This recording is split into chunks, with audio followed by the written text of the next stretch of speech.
Good evening, ladies and gentlemen. Welcome here in this Sports Den special here at Las Vegas as we get to see the FBA Draft of 2019. My name is Marcus Blake.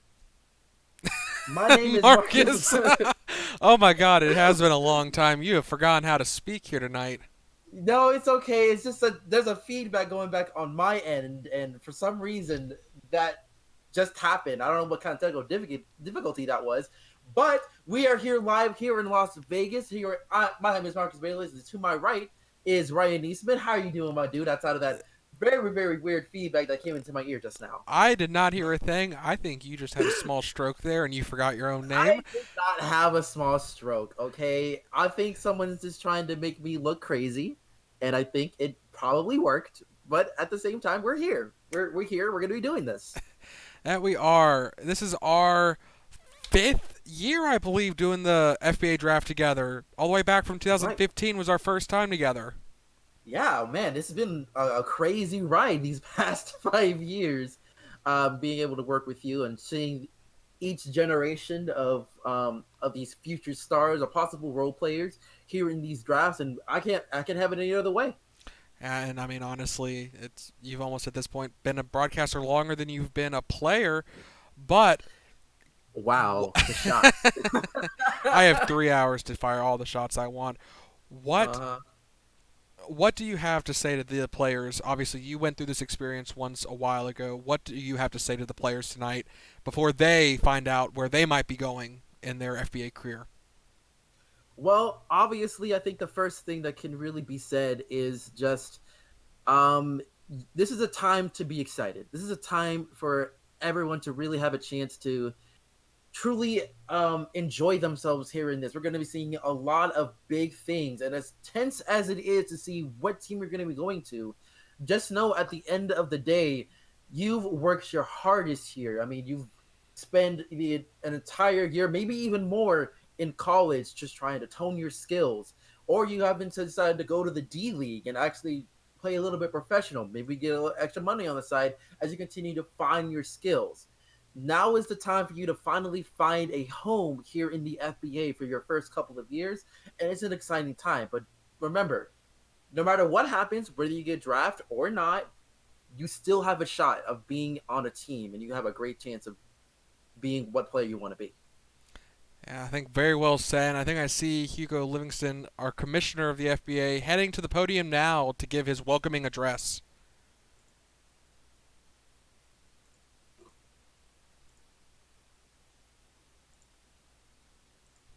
Good evening, everyone, and welcome. My name is Hugo Livingston III, and it is my pleasure to welcome you to the 2019 Furry Basketball Association Draft. As the commissioner of this league, it is my great honor to welcome these new athletes into the FBA family. It has been such a pleasure getting to know these fine individuals over the course of the combine and throughout the last couple of months, as we look forward to seeing the great things that they will achieve in our league. The Furry Basketball Association has been an upstanding organization based on athleticism, integrity, and good sportsmanship. It is in that spirit that I've been assured by my staff that there will be no shenanigans, prats, jokes, or other tomfoolery this evening, so that we may make this as quick as possible for everyone, allowing our draftees plenty of time to celebrate with their families after this evening, and so that the rest of us can go to bed at a reasonable hour. And with that, I would like to invite the Tennessee Moonshiners to begin their selection process for the first pick of the FBA draft. The Pittsburgh Keystones are on deck. Thank you very much, and good luck to each and every one of you this evening. See, I told you I would keep it under 2 minutes.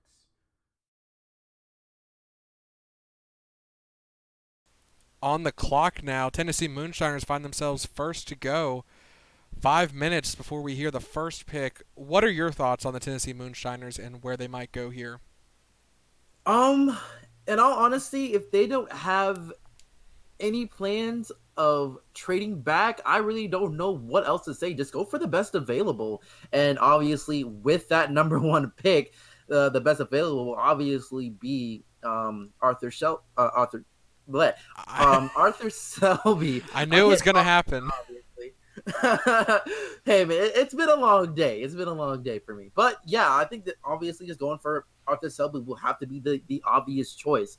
They're the number one overall for a reason. They don't really have a lot of holes in their team, if I remember correctly. I don't have their roster on me right now, Well, but the big thing they did is yes, they have Russell Savoy in free agency, who's their starting shooting guard for the most part. I mean, they definitely have Merrill Providence on there, but the big hole I think is at the small forward position. Even though they did just renegotiate Darius Cole, so they wiped his contract off the board. So I think I could see them definitely going with Arthur Selby here. I could also see them maybe going with uh, a power forward like Tipton. She could definitely play a role on their team. They might reach a little farther down and go for a big at Falcom. I definitely think they should trade back. I think there's a lot of talent on the board that they could get later. Like, I agree with that 100%. yeah, I think that at this point, even though that Tennessee didn't really have the season as they wanted, they still have a pretty deep roster when it's all said and done. And whether or not they decide to actually do trade back, I think like trading back to maybe late in the lottery would be a smart idea if they decide to go that route. And it'll definitely give them some assets for the future to possibly continue bringing in as much depth as possible to continue to be deep. Yeah, like I said, that's been their strength. Definitely has been one of the best defensive teams in the league, and they already have some of the best depth in the league. At the same time, I don't think they have a single contract over 15 million. I think their largest contract is for Trice Peter Malark, which is barely above 10 million a year. So they definitely have the finances to spread it out and secure more depth. But at the same time, I definitely do think they need to find that star to get them over the hump and get them into a deep playoff push. Obviously, they missed this last year, and I think almost stole this draft by getting the first overall pick in the lottery. They were definitely not a top team in contention for that. It just so happened that the lottery balls fell their way, and now they're gifted this. Yeah, and I think you have to put into play the changing of the lottery numbers a little bit because, as we said, the lottery numbers this year was different compared to last year's, and with the fact that it's a little bit more even, we can now see that the later the teams who are not even in the contention for those things at first is now coming into contention. So even though as crazy as the lottery was this year, this doesn't really. I wouldn't be really too surprised if they decide to be like, you know what, even though it is great that we did win the lottery, we can definitely take this pick to their advantage. They can, and it's looking like it's coming through. Yeah, I think the pick is in. We're gonna hop on over to Hugo Livingston. I think he's starting to take the stage now. For the number one pick of the 2019 FBA Draft, the Tennessee Moonshiners select Arthur Selby, a forward guard rabbit from Elian University. Congratulations to you, Arthur, on being the number one pick of the 2019 draft. I will return for the next pick when the Pittsburgh Keystones have selected their pick. Thank you. So you definitely nailed it there, Marcus. They went with the best player available, who happens to be a small forward guard, the two positions that they definitely need the most help in at the moment in terms of their draft um, roster class. So, any, I guess, shocking takeaways? I mean, I think we both predicted this to an extent. Honestly, I would say that it's a little bit of a disappointment that they weren't able to find. It could be that they couldn't find a partner that's willing um, to go for their demands. That they actually did decide to like try to look around to shop for the pick. But it is a little bit disappointing that they really didn't decide to go that route. But at the same time, they get a very, very good player. So it's a win-win situation essentially. So I can't really fault them for being like, you know what, we'll just stick to our guns. Let's go pick the best available. Let's not play any games. Let's not try to act cute. Let's just go for this player and get this thing done. Yeah, I don't blame them there, and I will definitely hop on over to, I guess, talking about the Pittsburgh Keystones. I think it is very fair to say that the selection, I don't disagree with what they decided to do here. I think it will be interesting to see how this player develops over time. Um, but let's hop over to Pittsburgh, a team that arguably should have been a high draft pick this year, considering their struggles. I Um, mean, they still have a high pick. It's just not number one. they do. Uh, Obviously, I think the biggest hole in their team might be at the point guard position. Randy Catcher, the Bullfrog, been in the league a long time, has really fought hard to show that amphibians like him can play at a high level in this league. But at the same time, he's starting to get up there in age, and Pittsburgh has definitely held on to him as long as they can. But I think they need to start considering replacing him at this point. Yeah, and considering the fact that even though they do have one of the deeper point guard positions in the league, it seems like that they don't really have that much of a faith in who they have on their roster right now to really become that starting to really hop into that starting role. So I can't agree that going for a point guard would be a bad decision on their end. Yeah, I mean, just looking at the roster as a whole, the other weakness I guess I could see is at the power forward position. Right now, they have Turvotoglu, Sirhan Turvotoglu, playing power forward slash center. He's kind of a stretch for in terms of his abilities, but has never really hit a peak point where I would say he's a solid starter. I mean, I think on this team he was just good enough to be a starter, but still one of the weak points for the team. Yeah, I can definitely attest to that. I think that when it comes to Pittsburgh and really, it's essentially for me. I feel like trying to really reestablish their identity because I do think they have lost it just a little bit over this past year.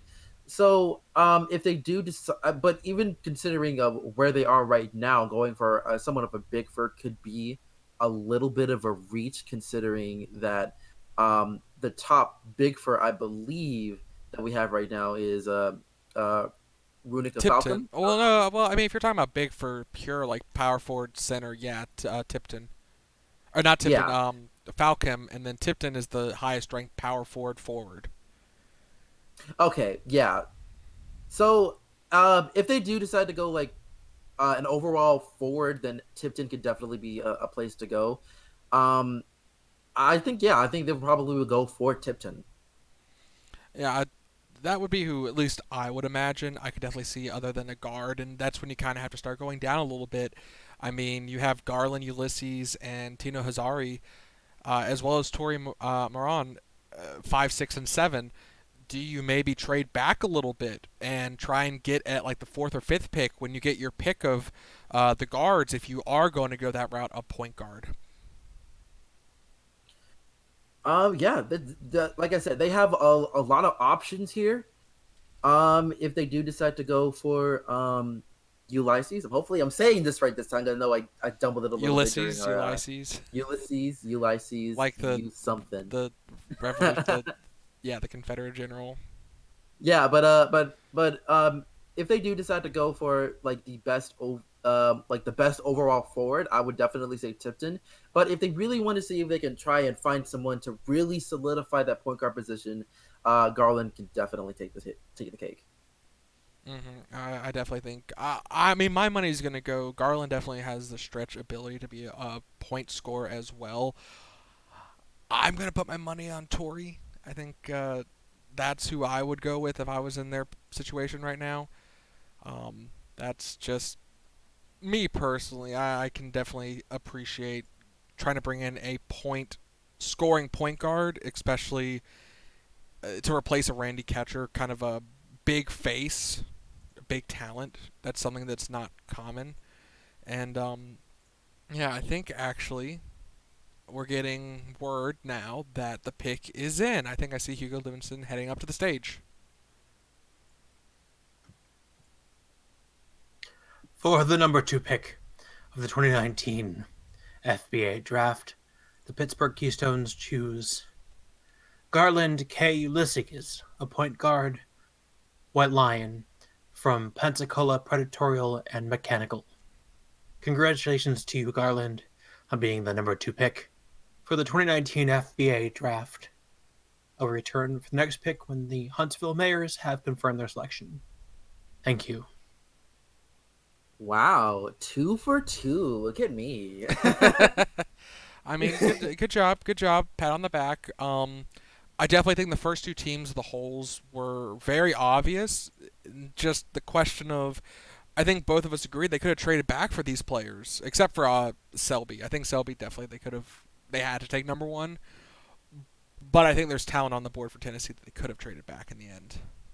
Yeah. As I said before, since they did decide to trade back, I think going for Ulysses was the best bet for them if they decide not to trade back. But as you said, if they actually did decide to trade back, there are still quite a few options in the pool right now that they can still have anybody. And even though with Ulysses, as you said, that even though they are a point guard, they don't necessarily have that much of a passing ability, so just has to develop that a little bit. So you're getting a raw player here. But at the same time, if things work out for them, they could have their point guard for the future. Very much so. I mean, he did place number one in the 2019 Combine, so definitely a good player in terms of the physicals that a lot of scouts like to see when it comes to making their selections or making their recommendations. But I think now, I'm sure you've been dreading this all day. We got to talk about the Huntsville Mayors. This morning probably had your phone ring just a little bit. Yeah. I mean, having it ring is a little bit of an understatement considering some of the wild news that we've had over the course of these past not even the past 24 hours, really the past few hours. Yeah. I mean, it's just been like insane news after insane news after insane news. But looking into Huntsville and the trade that had occurred, uh yeah, it's just one of those things where you're stunned to see Harrison York getting moved around a little bit. First getting traded from the Huntsville to Dakota, and then over to Dakota, going over to Baltimore. So we're going to see him moving around a little bit, and then of course seeing. I honestly really didn't expect this at all. Seeing Dylan Redfield being like, "All right, I'm going to be repping the Mayors this year." This just makes this team a lot more interesting because they are a team was really in need of a small forward, anyways. So Since long time, you've been calling for what's his face to retire. yeah, like it's been needed for a while, and they finally got a guy that is still in the on his prime, albeit in the brink of his prime at this He's point. experienced. 7 years Yeah. in the league, two FBA championships. That is the big thing I think he brings to the team, is that championship pedigree. Now, Mhm. we could talk about for hours the insanity of the who requested one, whatever. But let's talk about what they need now that they've cleared that small forward. I had them picking Van Zant if we got to this point, but now that they have him, I kind of wonder if that opens up other possibilities. Well, I can probably still see Van Sant because remember, Da is also on the market in free agency, and they still haven't gotten a contract offered to him yet. Which honestly, in my opinion, it's a little bit of a surprise considering the fact that he's also a has been a mainstay for this team for a very long time, and he really wasn't the problem as much. I get it that he's a bit on the slower side considering his size. He's a little bit too big for the small forward. Excuse me, the shooting guard position. He's a little too But wide. yeah, He's fine height wise. It's just he's 6 foot wide, 6 foot tall, 6'5" tall. yeah. But so if they decide to for whatever reason decide to move on from McQuilkin, Ash Van Zant can probably fit in that role since they are considered as a swing third. Um, but honestly, it's really kind of my best thing is just to go for the best available. So I will say Van Zant here. Yeah, I think they will go. a complementary player to uh, Wendy Brown and go with a fast guard. I could definitely see them going down to like Tina Hazari or uh, maybe even Lauren Fash. I mean, she's a swing for able to play guard and forward. But I definitely think I would be surprised if they didn't go guard. They have a center in Amina. They have a power forward. I know they're going after Derby. Supposedly, the rumors are out there. We'll see how that goes in terms of building a roster. And in fact, I'm starting to think that we're getting word that the pick is in. It might be. Let's just double check that. Yes, it. For the number 3 pick of the 2019 FBA Draft, the Huntsville Mares select Lauren Fash, a guard forward, 5-lined skink from Thunder Bay Predatorial College. Congratulations to you, Lauren, on being the 3rd pick of the 2019 FBA Draft. I will return shortly for the next pick when the Las Vegas Wildcards have confirmed their selection. Thank you. Well, oh well. I think the replacement of DA might be on the way. It seems like.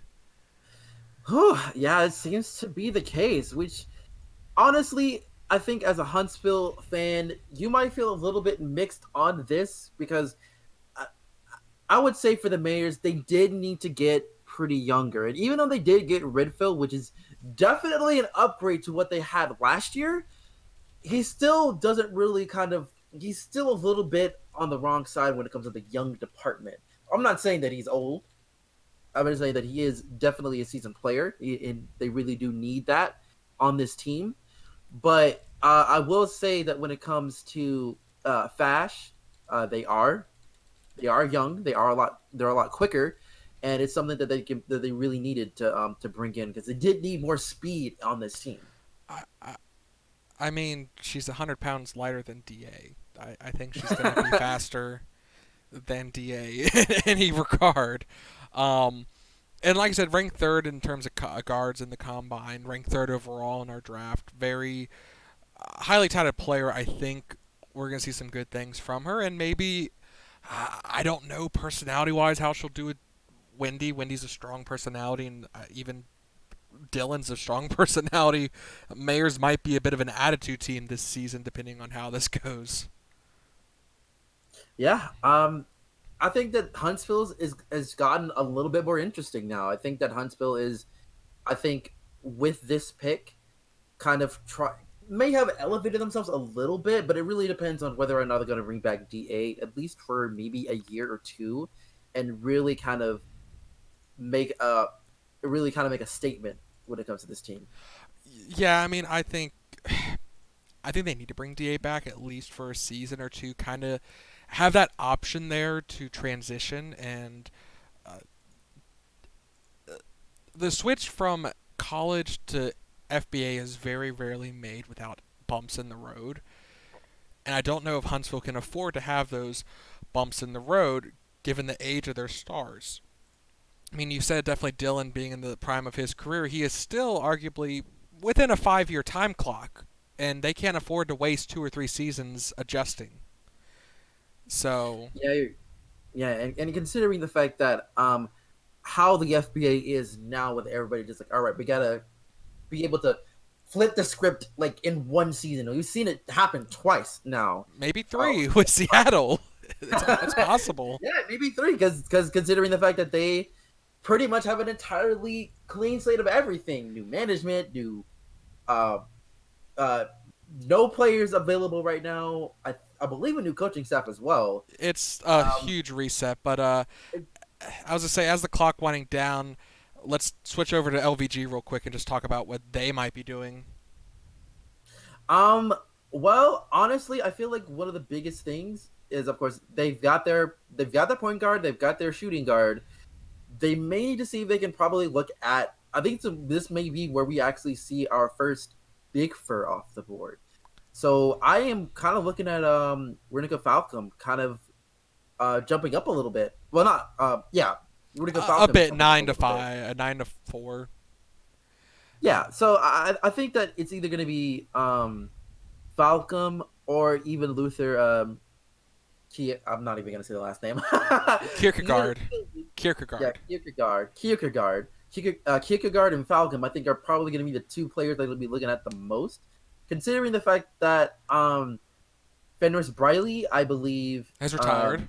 has retired. Fenrir Wiley has retired, and I believe their best bigs right now are that are really under contract is just Theodore Rockwell, and Well, he's not well. Craig Reinhardt as well. Sorry about that. they just signed him and brought him over. It's another 1 year deal sort of situation with him. I don't know if that's going to really work out long term. That's a he's been a journeyman of the league. Yes, he has.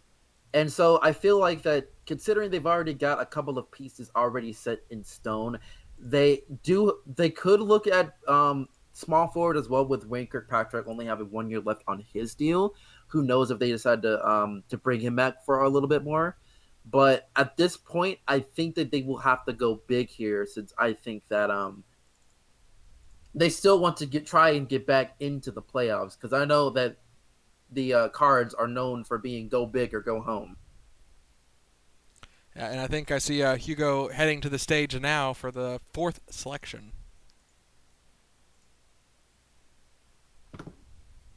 For the number 4 pick of the 2019 FBA Draft, the Las Vegas Wildcards have selected Zaire Tipton, a forward river from Muslid University of Michigan.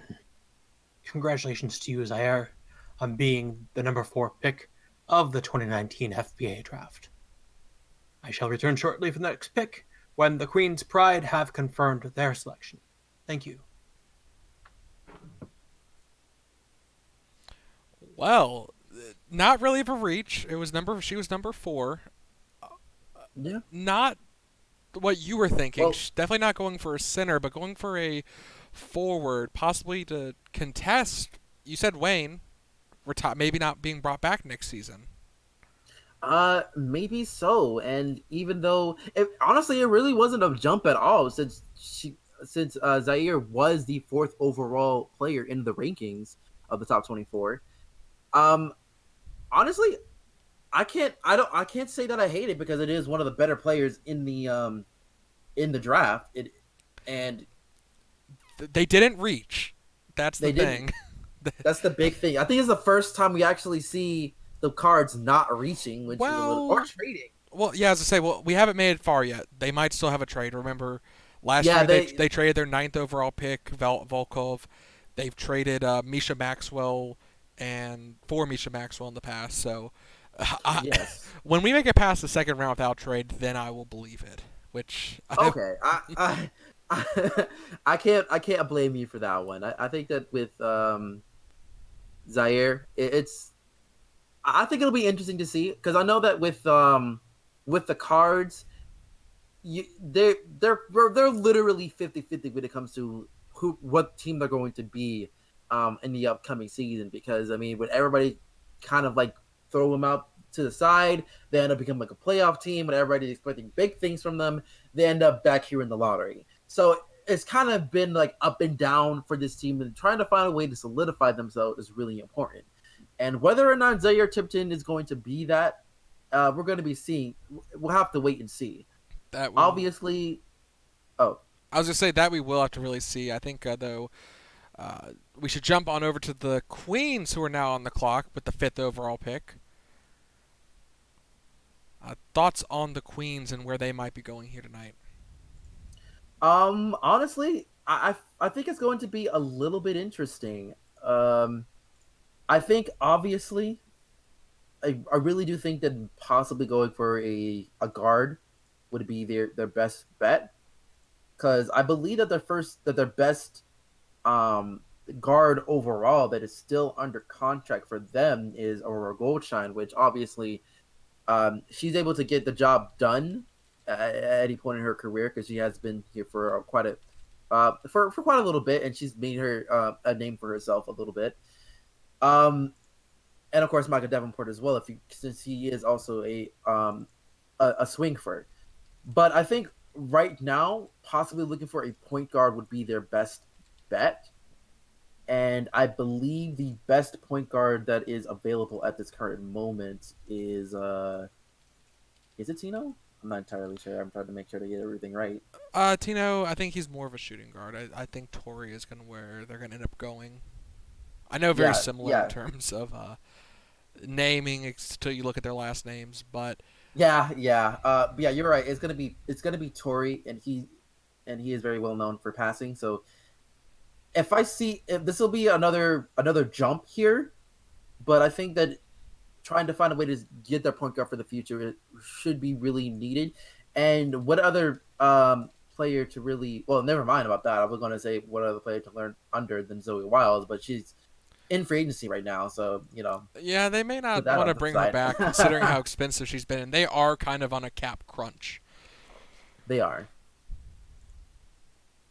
So we'll definitely have to wait and see, but I do think that they will probably go guard, and if they do decide to go point guard, it'll be Tori.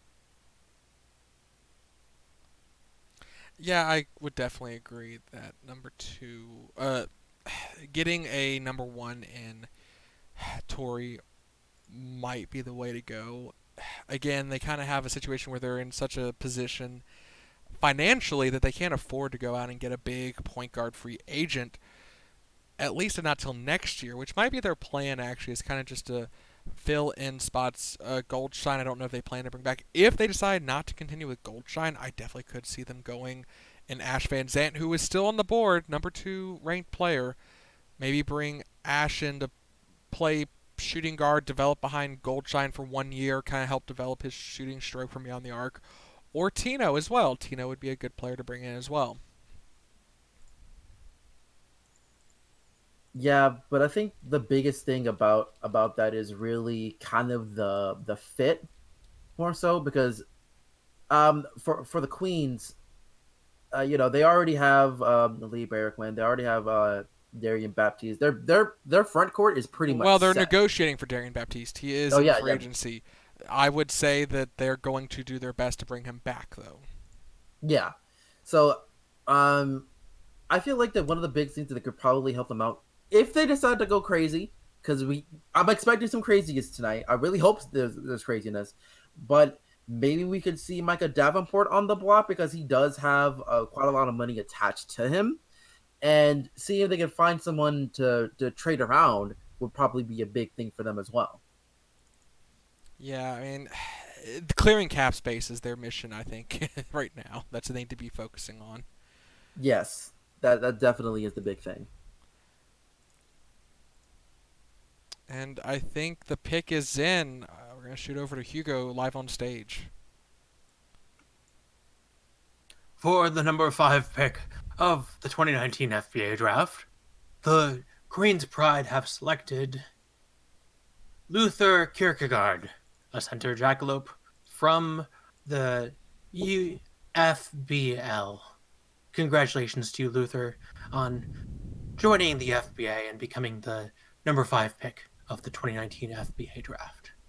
I shall return shortly with the next pick, as the Bangor Tides are now on the clock. Thank you. Oh, wow. Well, what do you know? They decide. This tells me that they're not going to go after Darian anymore. They can't afford to. They've made their choice. Which Yeah. Baptiste means that he's on the market now. Oh yeah, I think this pretty much is gives a little bit of a wake up call. I don't think this is something. If Baptiste is watching tonight, I don't think this is something that he really had in mind of happening. But at the same time, considering the fact that the Queens don't really have a lot of cap space under their belts, they may have to go look elsewhere and develop another center. It's unfortunate that it has to happen this way, but it's kind of business is business, I'm afraid. But looking into to Luther, he did shine very well in the combine games that we had earlier last week, and I think that this could be a good fit for them. Good fit. It's a question. I mean, he's definitely going to slide into a position. I'm really surprised. I kind of thought that Lee Bearquin was going to be their center going forward.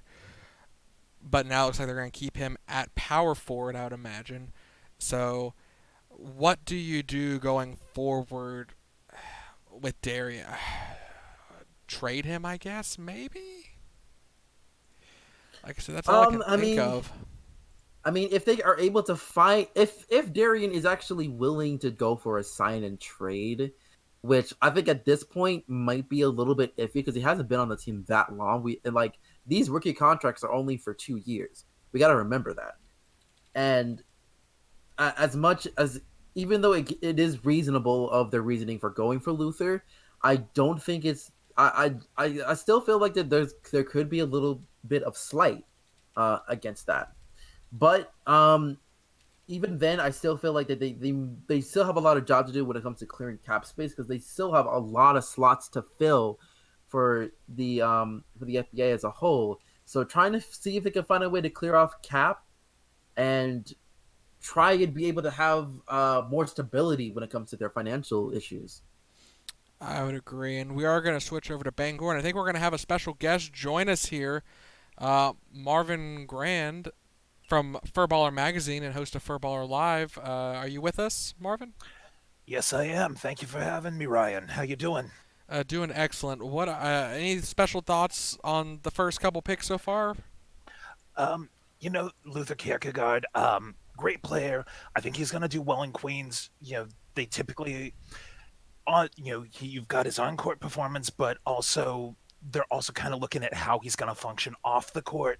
He is a very shy, very kind of reserved person. If you've ever, talked to him or looked at his Twitter feed, he just seems to be kind of very insular.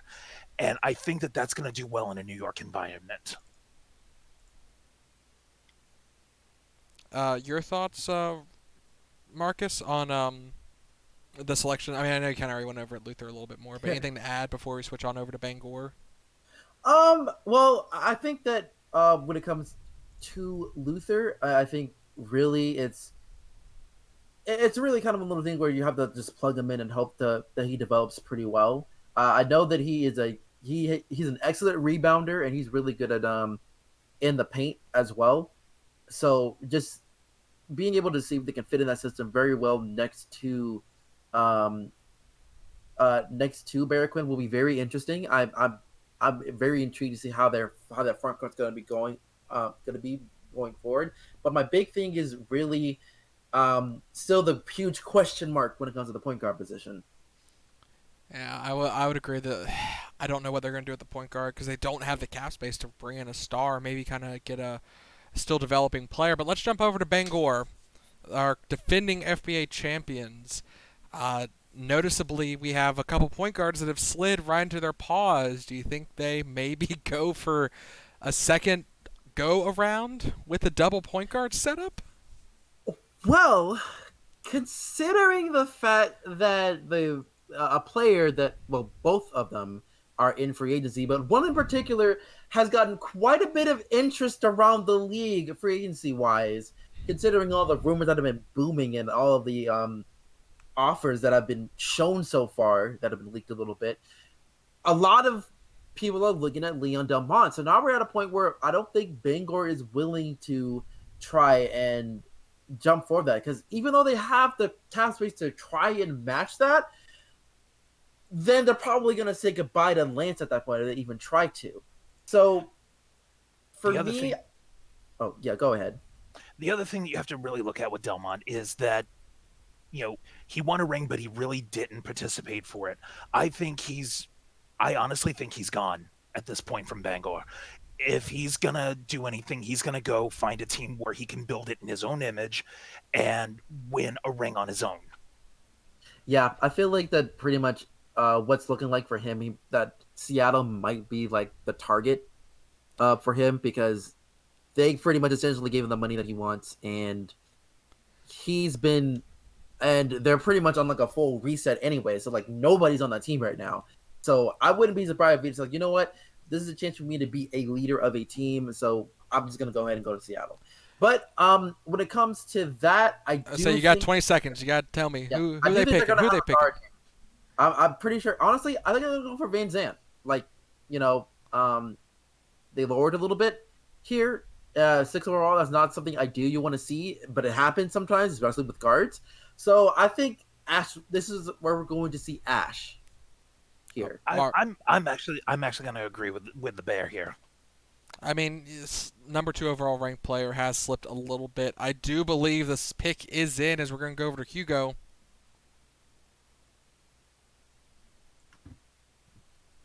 For the number 6 pick of the 2019 FBA Draft, the Bangor Tides have chosen Ash Van Zandt, a forward guard from Vanderbilt University.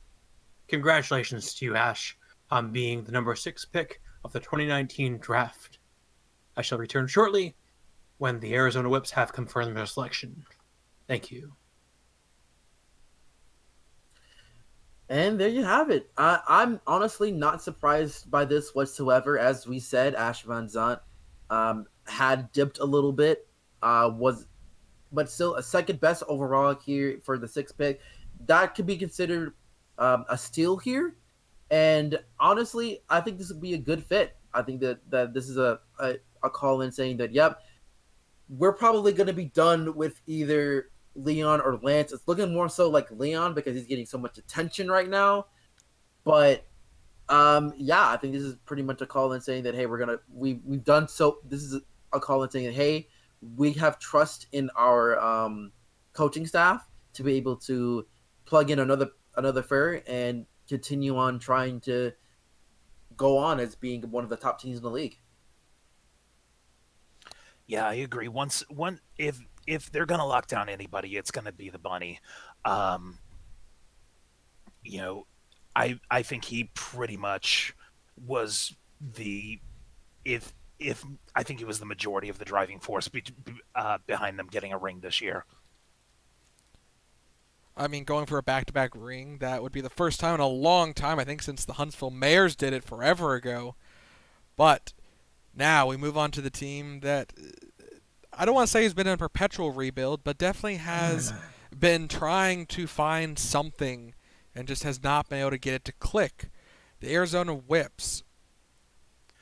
Yeah, the Arizona Whips, they're not a fixer-upper team. They're a blower-upper team.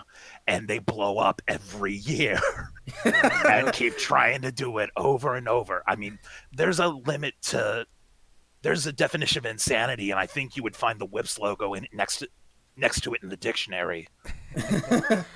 Honestly, I can't disagree with that. I think at this point we've been preaching so many things to this team to do something, and it ends up not working out for them in the end, whether it's a player that has decided to like move on from a really the best player that they really have gotten these past few years was Morgan McCarthy a few years ago. But outside of, and there's some hope there for JC Gold as well, but outside of that, it's just been very shaky. And there have been a couple of years where the Whips didn't have a pick at all to really fix their issues, but now they do.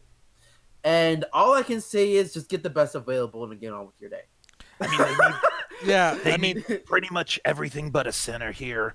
Um, so they're just a team in perpetual rebuild. So they could easily grab from any of the the top tens that are still available out there.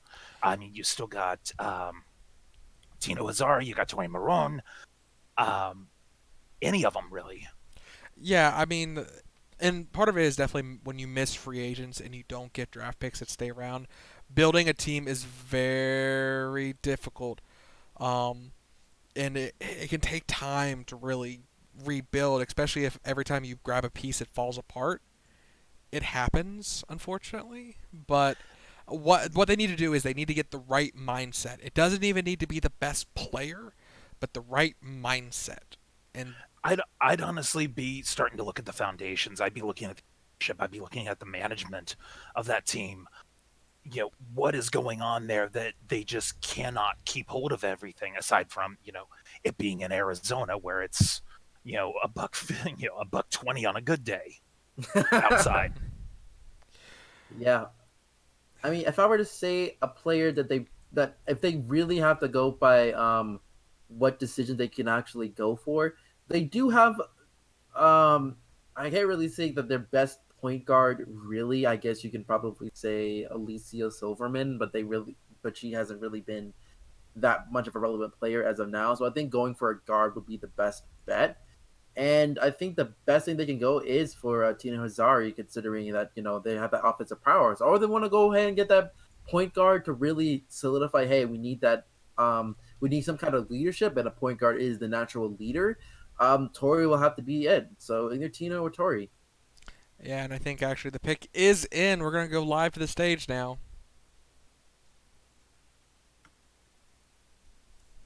For the number 7 pick of the 2019 FBA Draft, the Arizona Whips have selected Tino Hazari, a shooting guard and duel from Sesto San Giovanni, Italy.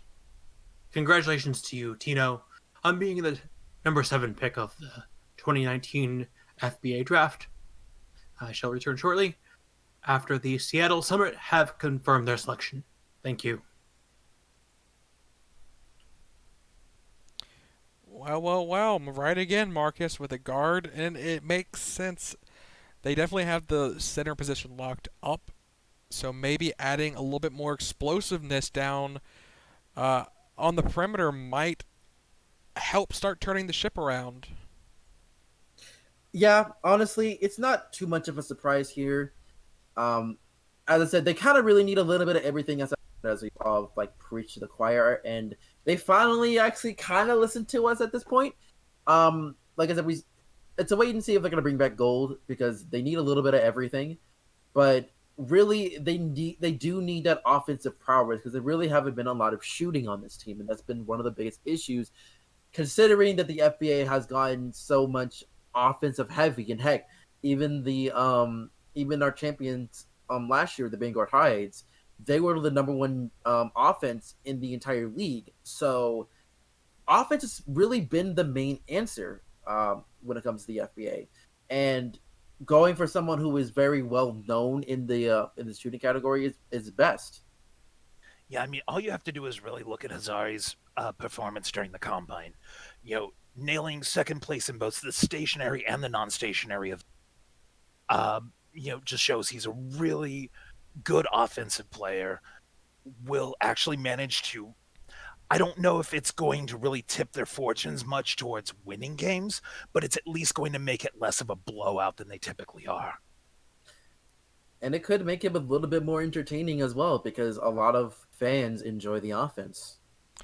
Yeah, and I definitely agree. Getting a shooting guard here probably was the right choice. I mean, if they had drafted a center, I think we would have all kind of maybe thrown our paws in the air in outrage. But going on to a team that could do no wrong in their selection, the Seattle Summit. Literally everything is needed. What do they do?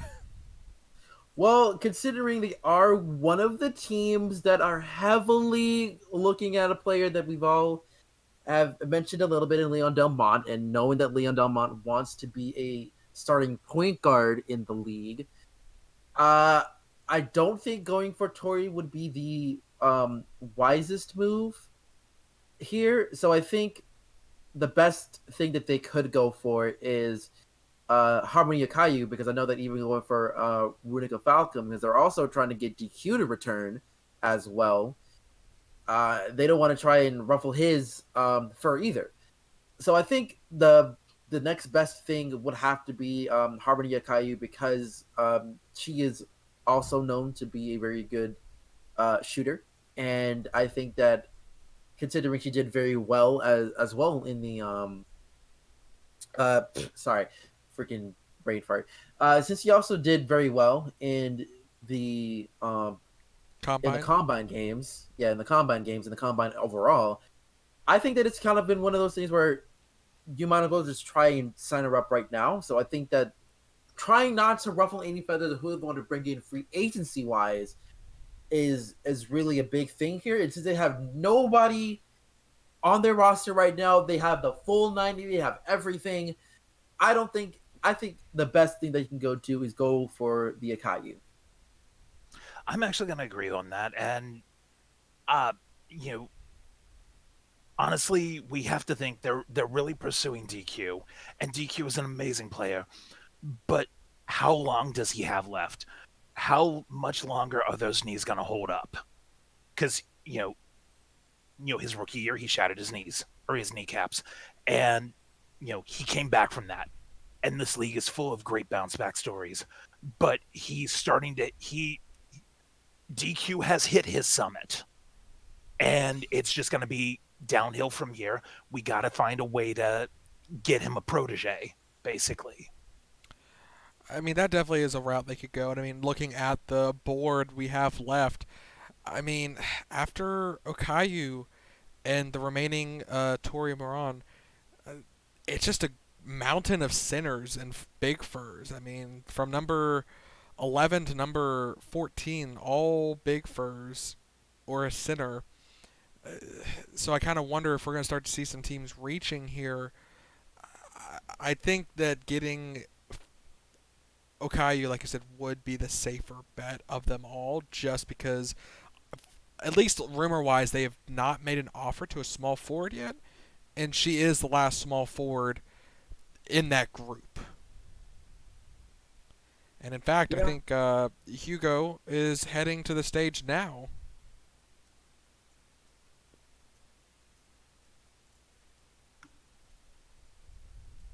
For the number 8 pick of this 2019 FBA draft, the Seattle Summit have chosen Connor McQuaid, a power forward for Chicago Bay. Congratulations to Connor for being the number 8 pick of the 2019 draft. I will return very soon when the Plymouth Taproots have confirmed their selection. Thank you.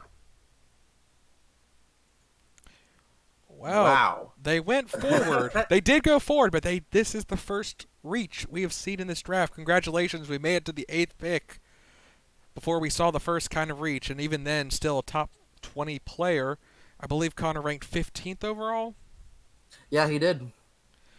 So, And wow, honestly, that's as we said, that probably going for a small forward or a shooting guard would probably be the best bet to not try and ruffle any feathers from when it comes to the free agency wise.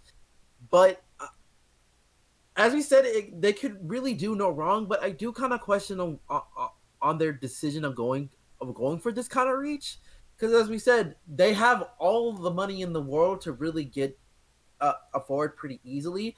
I honestly would have went with the best available as long as the players didn't really mess up with anything when it comes to both Leon and DQ. And I would say that I would have gone for Akayu more so than Connor McQuaid, but of course I'm not the one that's.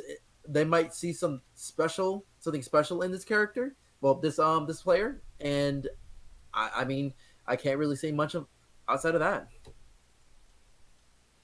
yeah, Marvin, what are your thoughts? I mean, obviously, not close to what you were thinking, but not, I think, who you were thinking. No, a stretch, but not a horrible stretch.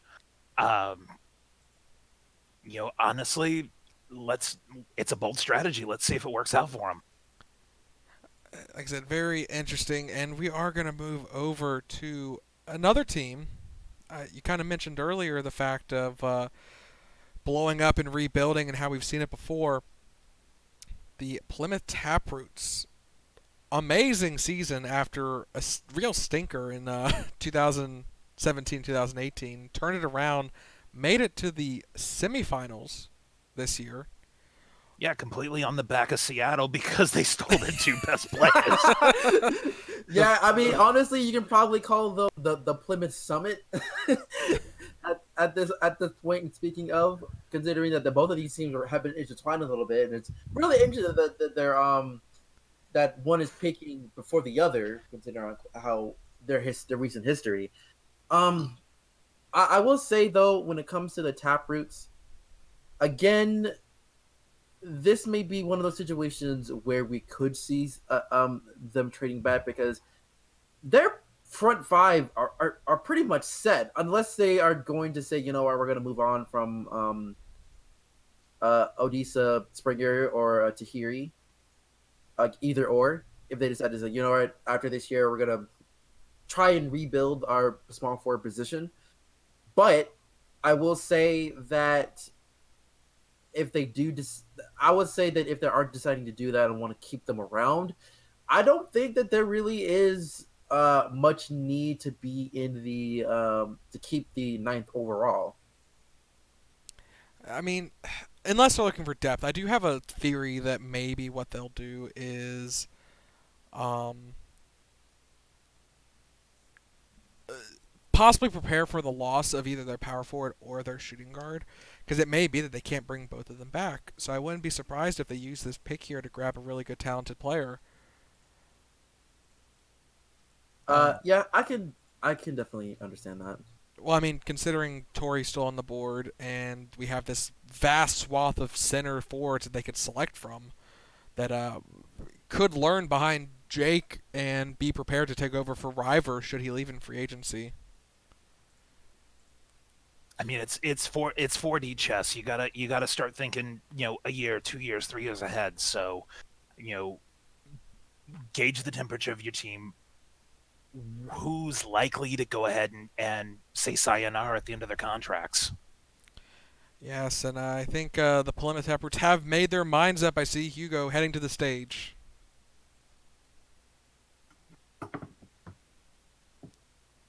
For the number 9 pick of the 2019 FBA Draft, the Plymouth Taproots have selected Tori Marone, point guard Pampas Fox from Arlington Predator College. Congratulations to you, Tori, on being the number 9 pick of the 2019 FBA Draft. I will return shortly for the next pick when the Tallahassee Typhoons have confirmed their selection.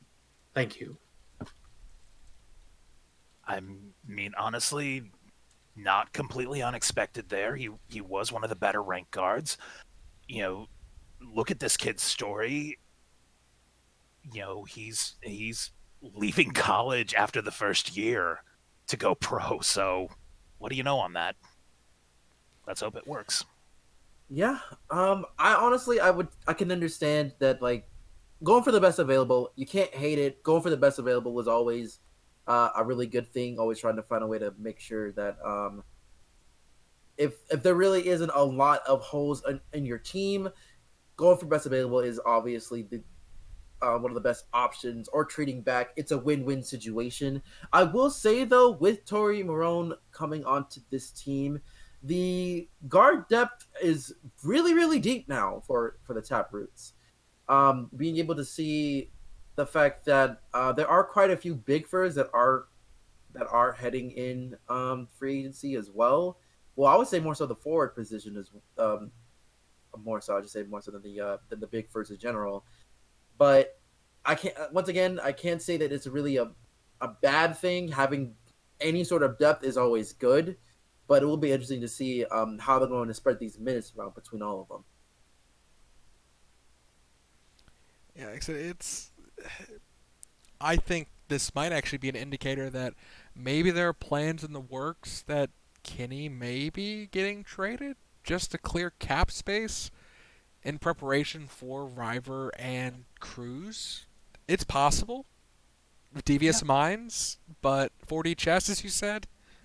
Well, again, you got to look at how long some of their top players have been in the league. You got players more than 5 years old, 5 years in the. What I mean, you know what I'm I talking about. know. It's a good point. The transition that they have to make eventually to a new player, and I mean, maybe Kenny can hold out, play out the rest of his contract, but this indicates maybe they're expecting Cruz to walk after the free agency, or this could also just be going for depth. I mean, the ninth pick overall, not a terrible place to go for depth. You're going to have a strong player there, probably. Maybe not a star, but it could definitely fill minutes in and help relieve any injuries. And we will jump on over to the Tallahassee Typhoons, who have a little bit more than 2 minutes on the clock. Thoughts on their selection here tonight? Um, Honestly, when it comes to the Typhoons,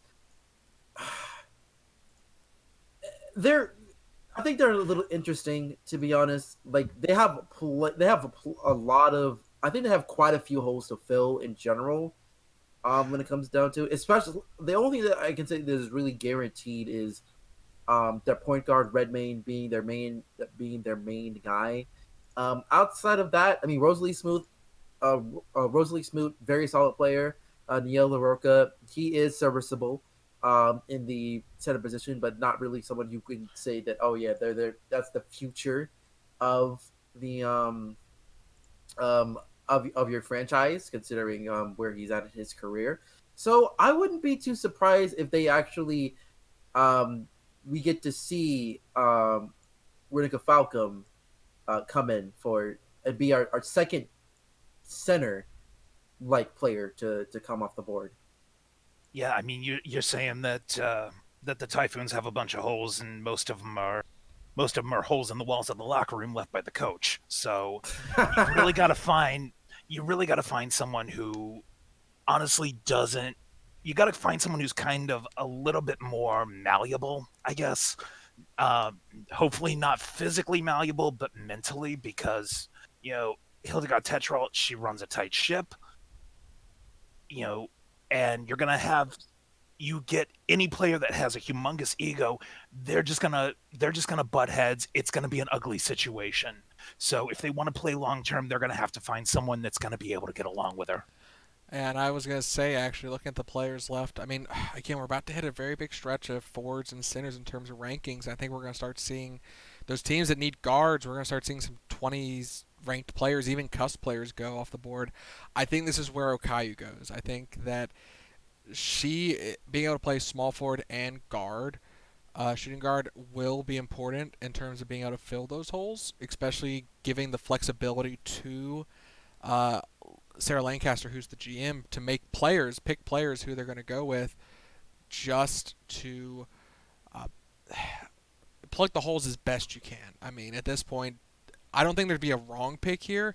I think getting a forward center might not be the best use at the moment because they do have a power forward and center that are at least serviceable, whereas they really need that point guard and uh, shooting guard, small forward, one of those three positions. Because Redmayne really is a shooting guard, I think. He's just been forced to play at point guard. That's true enough. And I wouldn't be surprised if the Typhoons actually decide to really do what Alaska has done these past few years. Really, just go for that triple guard strategy. I mean, it has worked in the past, and I wouldn't it wouldn't be wrong because even though they are one of the more defensively sounded teams, they still really do need that offense and really trying to find a way to move Redmayne to shooting guard would probably be the best option for them. But who's going to be able to do that? That's the question. Mm-hmm. And I think that the pick is in now. We're going to go live to the stage.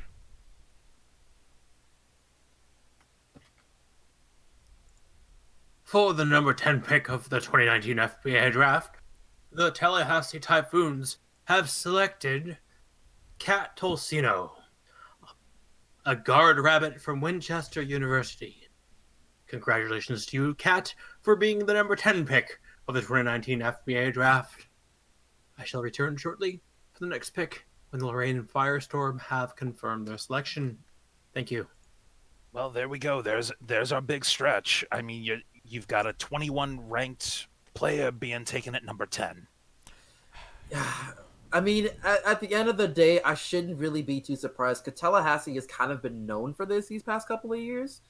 They like going really reaching deep um, into the draft pool and seeing like what could be this hidden gem. It has worked in some moments and it hasn't worked in other moments as well. And considering that Tocino, as we have pointed out to before earlier, is that this is a this is a character that knows how to. Well, she doesn't really pass as much, so it's interesting that they went for this choice. So they do need some kind of guard, anyways, to really kind of bump up their offensive abilities, and Cat can do just that. Yeah, and I definitely go allude back to the position disparity that we're finding ourselves in now. The only two guards ranked higher than her, still on the board, were obviously Evan Cross at 16 and Violet Slater at 20. So if Tallahassee really needed a guard, they kind of did have to reach here. But at the same time, uh, they could have possibly traded back a little bit. Maybe gotten lucky and turned this pick into another pick and still gotten the girl that they wanted. But at the same time, I think they're going to be happy they didn't risk it. They got who they wanted. It seems. Yeah. Yeah.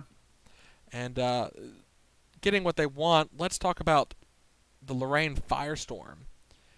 What do they want here? I mean, obviously their team, uh, they've struggled in the terms of finding consistency in playoff appearances. They've made it, but they never make it far. What in this draft at number 11 overall can they do to help turn that around? I'm thinking big for center. They've got I agree. a decent center in BDM the third, but he I think if they can get that just that little bit more oomph in that area. I mean, you look at their free agency. Greg is not going anywhere. They're the only team who's offered him. He's the captain. They're the only ones who have offered him anything. So he's staying. And really, again, it's 4D chess, thinking 2, 3, 4 years ahead. Yeah, I would have to agree with you here. Like the Firestorm, um, they attempted to try and get it the last time they were at a really at a high position. They kind of like swapped it with for picking Arceli Sanchez a couple of years ago, which honestly I didn't really agree with, and obviously looking at it right now, it was the wrong choice. But now they have an opportunity where they're at a spot. They have so many big furs that are right now at their feet. They can't. There's no way Don't they would be able to don't mess say they up. can't. They will prove you wrong and pick Connie Cloverfield. But in all seriousness, there, I feel like that Rudica Falcom will probably be off here. It's the best player available. It's a position of need. I think this is pretty much the best thing that they really can do. Hopefully, that this could be something that they can work out for them in the future, in the near future. I will disagree because I think we're finally going to see a team willing to risk it and trade back in the draft.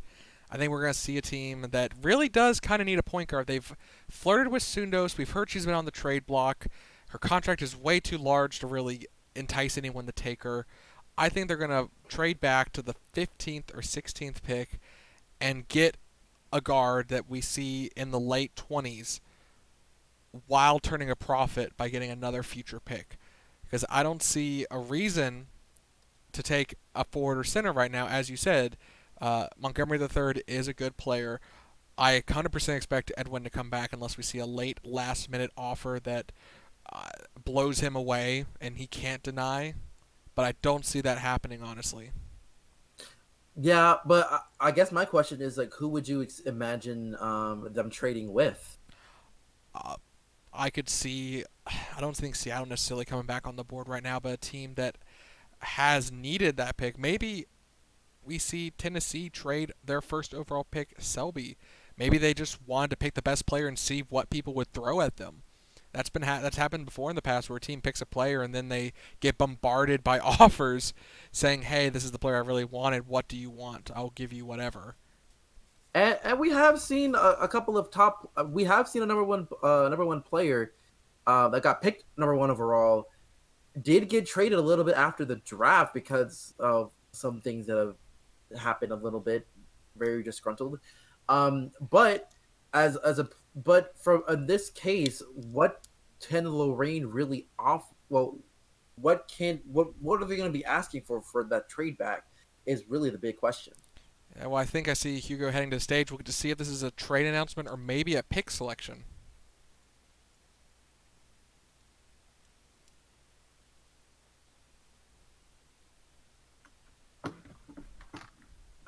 For the number 11 pick of the FBA draft, the Lorraine Firestorm has selected Tyreek Kendricks, a power forward center giraffe from Virginia Anthro. Congratulations to you, Tyreek, on being the number 11 pick of the FBA draft. I shall return shortly when the Alaska Arctics have confirmed their selection. Thank you. Okay, I was wrong. Whatever, sue me. I mean, even then, it's a little bit of a surprise here, considering that Tyreek Kendricks is really considered more so of a power forward than a center. Granted, he is 7'3" and 244. That's a big boy. He's, I mean, skinny compared to most centers at 7'4". You'd expect that number to be closer to 70 or 40, not 44. Yeah, true enough. But with him being a more mobile type of big, we have seen bigs that are more mobile. I mean, look at Jake. I mean, Jake is literally the definition for these types of players. He's still 300 But pounds. I mean, I think you outweigh him, Marcus, and you're 6'7". fair enough, fair enough. But even then, I find it interesting because now we gotta ask the big question here. Like, is this really more so for depth purposes? Because we are kind of in the point where where teams are really more so looking for depth than anything else. And Lorraine is certainly one of those teams that don't necessarily have a major hole to fill. Obviously, there's a question of in a couple of years from now, because they do have a couple of players coming off the board. But that's a little bit later on. But if we are playing 4D chess, that's something we have to think about as well. But with the whole, I wonder what Edwin Gregan would have to take from this. Like, would this be a player that is just like, all right, this is just the main backup for the future, or is this a player that will end up that I'm going to be mentoring for these next couple of years? Yeah, I mean, that's the thing is that I'm kind of worried about a personality clash here. If you look at Kendricks and just how quiet and reserved the kid is, and just what he posts on Twitter and stuff, you know, I'm thinking that's going to be a pro. I'm thinking that there's going to be some blow ups, and Yeah. that's Last thoughts, Marvin. I think we're gonna bring in another guest speaker shortly. all right. Well, thank you very much for having me. It's been a blast. Good luck to you. I say last thoughts. Last thoughts. Quick. Oh, last thoughts. Arctics. The Alaska Arctics. They pretty much just need a shooting guard and some backup players. So, either they're going to go ahead and trade this, or they're going to go ahead and trade this pick, or they're going to be reaching. I mean, that's really all you can say. I think that's fair. And thank you so much for joining us. Maybe we'll be able to bring you back as the night goes on. We still have half a draft left to go. Quite a long time. Good luck to you, gentlemen. Thank All right, you. thank you. And I think we're going to bring on Andy Peltz, correspondent from San Jose, California. Andy, you with us? Hey, how's it going? Going great. Gonna get you in here live. What are your thoughts? First 11 picks in the draft. Well, I need to go pop more popcorn, that's for sure. It's, it's it. You guys have been hitting it on the head here. It's a game of 4D chess, trying to get in, not only build your own roster, but also make sure that you have some spare liquidity in your own roster to maybe make some wheeling and dealing with some other people. Right now, I just got through congratulating a couple of the players who got drafted earlier, such as, of course, Ash Van Zandt and Arthur Selby. It seems to be going pretty smoothly this night. Couple of low 24 picks. I wasn't expecting Cat, but we'll see how things go along as we get in later into the evening. Yeah, and the best news of all, no absolute meteor shower of a top 5 trade that blows up the league. Thankfully, this time, Right. this year. Yeah, But yeah. I was gonna say Alaska. Marcus, your thoughts on what they should do? Well, I would have to disagree with a colleague. I don't think that they're going to be targeting shooting guard because there have been rumors that they're going to be going after Warren Doyle, who has been moving around a little bit, but he is one of the better swing here, and he probably will be plugged into the shooting guard position. So if they are able to suddenly bring him in free agency, I think they're gonna try and see if they can plug in one of these big firsts here. I think this is probably a possibility where we finally get to see Rudica Falcom, or they could decide to make things a little bit interesting if they do decide to go that route and have a little bit of a brother sister team and bring in a Caillou's I was gonna sister. say she's on the board. It's staring us everyone in the face. They've done it Yep. before. Obviously, you can speak to that. The Baylor brothers, maybe the Okayu siblings, might be the next iteration of that group. Maybe Yeah, in I 5 years, I'll be speaking with Okayu in the booth rather than. I mean, hey, if they want to go for that route, they could, but I think this is going to be one of the situations to where, um, obviously it is a need, considering Cliff Matthews' retirement, and this could be something that really could be very interesting to see. Um, but I would say that they could pretty much just try and keep it safe and really go for a big here because they do have Margot Bates who has been a little going around a little bit, and I think she's a very underrated point guard in my opinion, and she could easily like come and plug in if they decide to move uh Devin to the shooting guard slot because as we mentioned before, they love playing the three guard set, and I wouldn't be surprised if they actually go for that route. But as you said, that they do want to be able to bring in a fresh face to bring it in. What better way to kind of give a little bit of the old school Arctic fans some kind of love? They have a little bit of a family reunion on this team. Well, assuming they get along and work well together. I mean, I don't know how you felt necessarily playing with your brother through the highs and lows of your career. It was pretty. Of course, obviously, every ups and downs, you feel a little bit disgruntled, being like, "Hey, maybe you should have passed me the ball more." But at the end of the day, it's still a family thing. It makes a family bond a lot more closer too. So I wouldn't. I really don't. I really think that the allure to this kind of story would be very interesting. Yeah, I mean, I can't speak to the sort of situation. I don't have any brothers or sisters myself, but we have seen historically brother brother teams, brother sister teams uh, have been able to go basically read each other's minds out on the playing surface or the playing field, depending on what sport, and absolutely tear it up.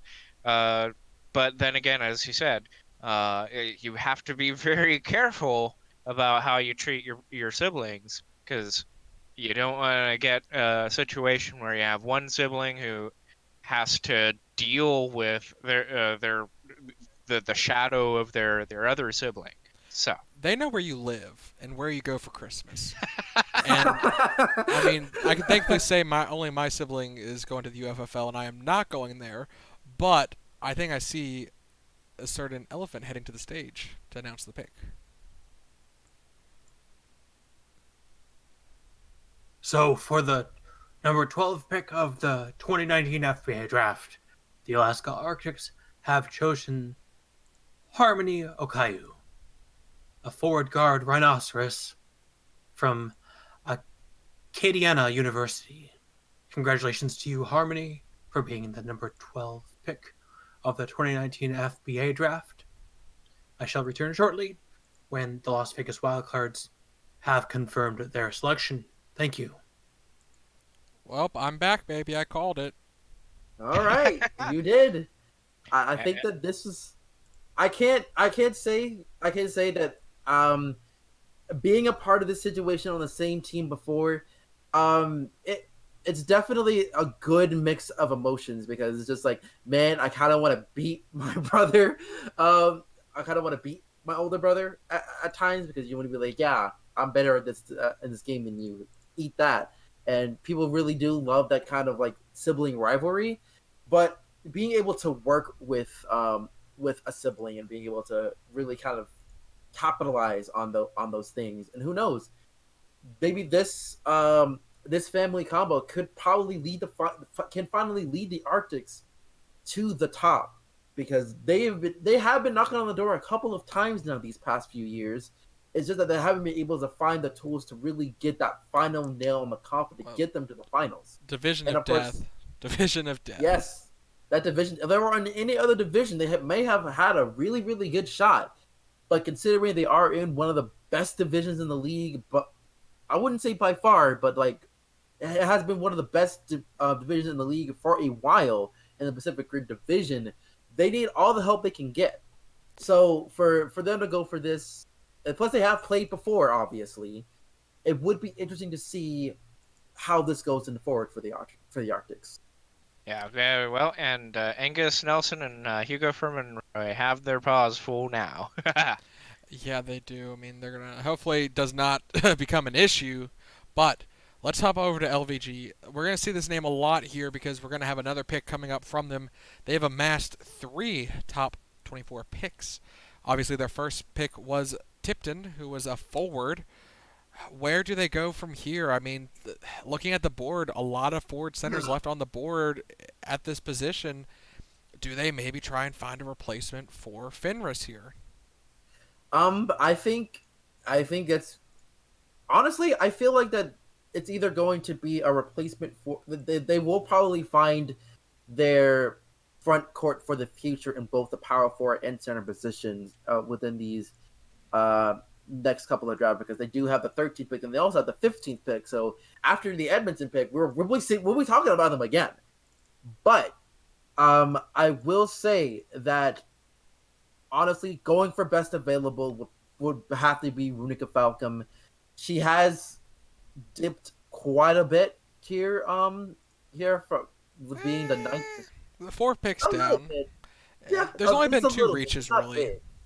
Yeah, but I will say that even with a little bit of a reach, I think that going for that best available will be their best option, and they could have a really interesting young core in the future. So I wouldn't be surprised if they go for Runica Falcom, and for when they come back again, it could be West Penron or Saint Martin, depending on how Edmonton will be doing with their pick coming up. But right now, I'm just gonna go ahead and say best player available at this point to see if they get the replacement for Venner.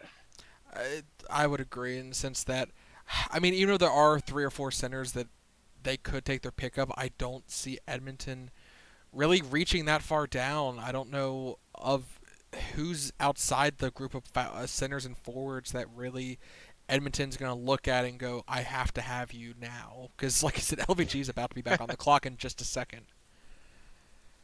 Right.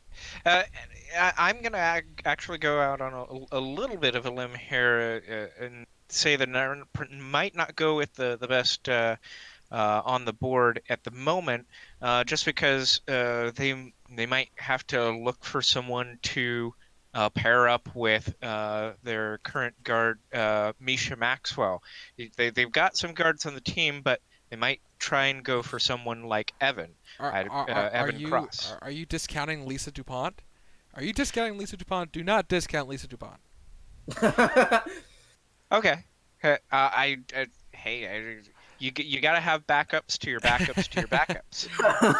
Well, I will say, if they do decide to go for another reach, they could say that they will probably double down on the small forward position. Maybe Austin Gennaro could be someone that they can probably look at. I will say that might be going for more of the Vegas gamble that they usually do every year.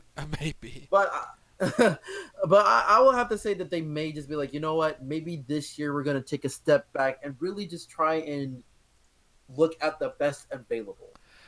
That would be the safe pick, but I think we're going to hear right now is I see Hugh heading to the stand. for the number 13 pick of the 2019 FBA Draft, the Las Vegas Wildcards have selected Xavier Cross, a guard named Wolf, from Connecticut Kennedy University. Congratulations to you, Xavier, on being the 13th pick of the 2019 FBA Draft. I shall return shortly, at which point the Edmonton Totems will have confirmed their selection. Thank you. Well, of course, it was Vegas first to do it, the first team to reach into the cusp, the team that likes to take the gambles, as we are here in the gambling capital of the United States. Oh yes, And we were expecting something. you were right there, Andy. They did go with a guard, just not, I think, any of the guards we were expecting. And not the cross that I was thinking. No, not the cross. I mean, to be fair, there are 3 of them in this draft, and I think saying cross actually was probably the highest percentage chance. I mean, we haven't talked about it, but there are a lot of siblings in this draft. But is this a mistake? Is this a real reach? I mean, they have a pick coming up. And let's just be clear. They have this pick, a pick after Edmonton, and then they have the 28th pick in the second round, the 4th pick into the second round. Could they have grabbed Xavier Cross at 28?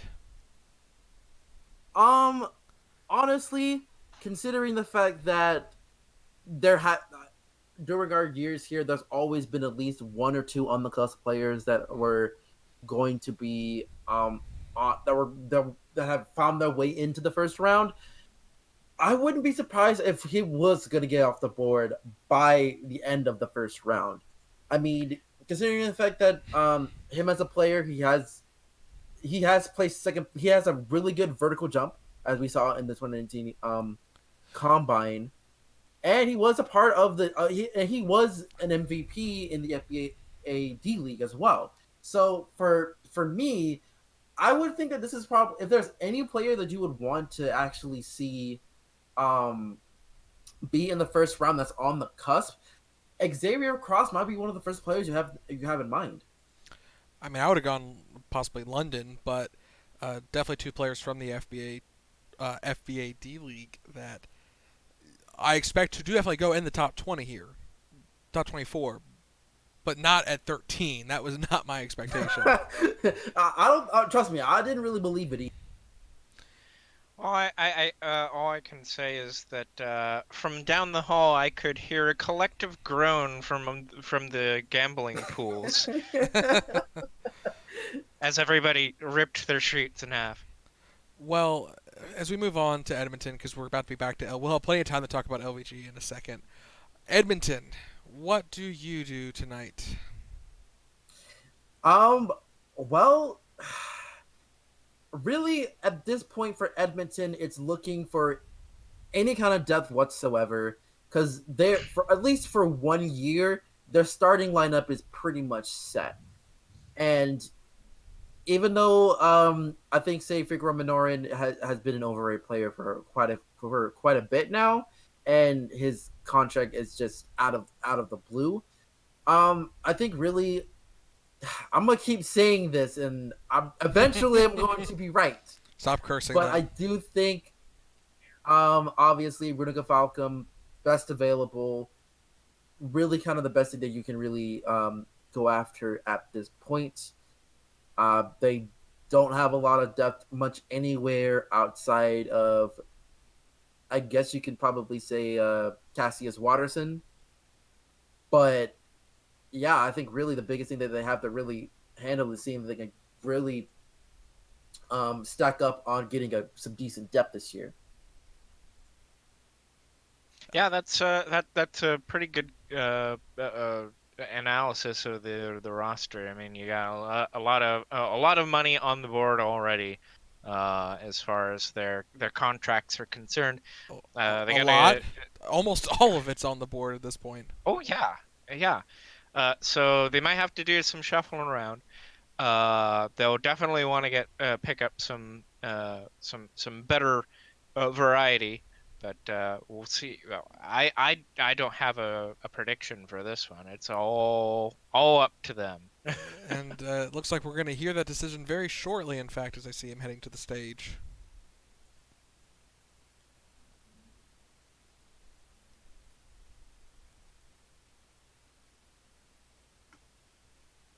For the number 14 pick of the FBA draft, the Edmonton Totems have selected Lawrence St. Martin, a forward center fisher from Rochambeau University. Congratulations to you, Lawrence, on being the 14th pick of the 2019 FBA draft. I will return shortly when the Biloxi Voodoo have confirmed their selection. Thank you. I believe he means Uh, the Las Vegas, who has traded, received the pick from Biloxi that was originally Baltimore's. So this pick has been in everyone's paws at this point. yeah. It's kind of one of those things again where we get, as we said earlier, we're gonna talk about this team again, and darn it, one of these days, first let's we're talk gonna to, have the best available. well, let's go with St. Martin first. He was not the best available, but still within that group of sinners. Yes. So you kind of called it. It might be this is them starting to kind of prep for the eventual removal of Siegfried, because his contract is very long in the sense that It is. um, Yeah, it is. It is. I think that really, they're gonna have to eventually find certain positions of the future. I know center was really the biggest one for them. You can also do the same for a point guard as well, as Lucas Harbonen is up there in age too, and he really hasn't done anything as of relevance for this team. So I think really at this point it's really trying to find out. Oh, excuse me.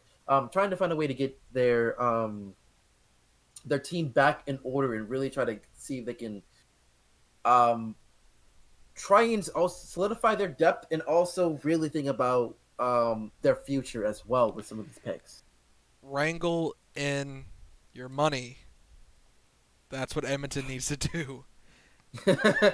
Yeah, exactly. I mean, yeah, like it's you got there are two players who have the 3 or 4 year contracts. You got at least two players who you're stuck with for.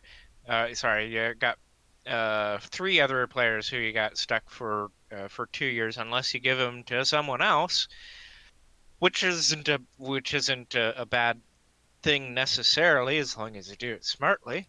But yeah, they're just hemorrhaging money at this point. They are invested in what they got unless they can find a way to get them off the team.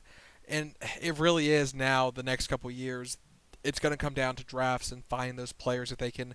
They are in a good position in the sense that they get players that they can develop behind those players they're stuck with. It will be a lot smoother of a transition. And that's what they kind of need to go for, in my opinion.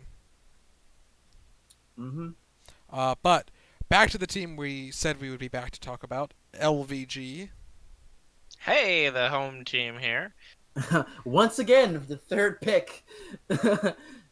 Yeah. All right, Uh, so who do you think they're gonna throw at us this time, just to throw us off the scent? uh, honestly, at this point, I am just beating a dead horse. I'm not gonna say anything more. Well, the horse went at number 8, so it's okay. Hey, I said a dead horse, not a living horse. There's a difference, a very big difference. that can we say that on television? Is that slightly racist? Speciest. It's not racist. Specious? It's not specious. It's a saying. I'm not saying that. Oh, okay, let's go ahead and beat this dead horse. No. So what you're saying, what you're saying, Marcus, is that if I bring a jar of honey, you're not going to be offended. No, I wouldn't be offended. I would happily eat that honey. Okay. Even All though right. that is more so of a grizzly thing, but that's another topic for another day. But you're saying Falcam. That's been your player for the past 7 picks. Yes, it has, and I'm sticking to it. Okay, Andy, what are your thoughts? Are you going to put all your money on Falcam, or are you going to go somewhere else? I'm actually really tempted to say Evan Cross again, just because we've got Xavier Cross now, and Evan they might just want to pick up another to complete their set. Get a flush here. Well, they have a third cross they could grab eventually, Lane Cross, with their 28th pick. So, I mean, they could go for a pair, three of a kind. But is that your selection? You're gonna go with the Cross brother? Uh, I'm tempted, but they might find some versatility out of possibly going with Fletcher.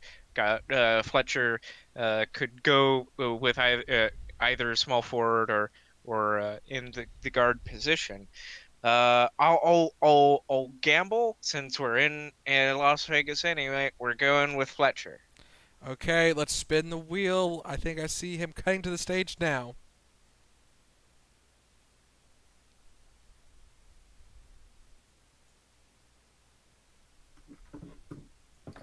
For the number 15 pick of the 2019 FBA Draft, the Las Vegas Wildcards have selected Ivy Robbins, a center Great Dane dog from Notre Dame University. Congratulations to you, Ivy, on being the 15th pick of the 2019 FBA Draft. I will return shortly when the San Jose Thrust have confirmed their selection. Thank you. Well, it just landed on green. So, I will go ahead and just pull both your chips into the house as LVG cleans up once again. I will admit they took a center. This is kind of what we Yes. were expecting at the 13th pick. And Yeah, I mean, I can't get too mad at this one. This is pretty much around the same area anyway, since he is the 14th best player. she. In the top. Well, sorry, she is the top. The 14th best player out of the top 24. Um, and in all honesty, I can't get like there. That is a position of need. They filled it up, and it was around the right place. I can't get mad about it. It would have been nice to see Runica Falcon finally get on there so I can finally say, okay, cool. I don't have to worry about being wrong for another pick of getting the best available. But I think that's pretty much something that I would say that I can't get mad at. Yeah, I think though the Ivy Robbins will be a solid pick, especially since she ranked fourth among all the big furs at the combine in terms of overall score. Something to be said about that. Yeah, definitely. And I think, Andy, we're at the point now where we get the real reason why you were here. The real expertise you have. San Jose. What San Jose. are they doing? Purple and magenta. What's that? I said, what are they doing? Well, so it comes back around to this. They're in one of the toughest divisions No doubt. of all of them. They're another roster that's got a lot of liquidity to them. They've got 1 and 2 year contracts. So I'm looking. I'm anticipating they're going to go for someone who's going to last them a while, pick them up for another run of contract at the end of their rookie contract. Uh, I'm not gonna go with best on the board. Well, I was going to say, big thing to keep in mind, everyone. Jazz has already announced that he plans to retire at the end of the season. If that remains the case when his contract actually expires, we don't know. But do San Jose take what he says at face value here and go for a center? Right. And it wouldn't be a bad idea to hedge their bets, grab a center. We've got a couple on the board here. We've got a different. They could go with another Barnaby. Go with Yeah. Barnaby Dunbar. I was actually gonna get ready to say this myself. Is like when they replace a Barnaby with another Barnaby, is this Barnaby is also a center, and they are in the top 20. It's not gonna be that much of a reach since this is a 16th overall pick that's being used here. I wouldn't be too surprised if they decided to go that route since apparently no one wants to go best available. But you know what? I'm sticking to my guns. I think this is going to be it where they're just like, you know what? We have a top 10 um ranked player that is still on the board right now. Let's not shoot ourselves in the foot and go ahead and go for that player. Well, I mean, if you keep this up, we're going to have the first, not just top 24, but top 10 player not drafted because you refuse to stop saying Hey, Falcom. hey, not put the blame on me, okay? I It's can put not the my blame fault. all on you. Let's No, you cannot. We cannot pretty much use the caster's caster's curse curse. on everything we do. I mean, 9 ranked, and we're here at 16. I think you've just cursed this player to a non-top 24 selection. But let's see I if totally deny it. Livingston disagrees.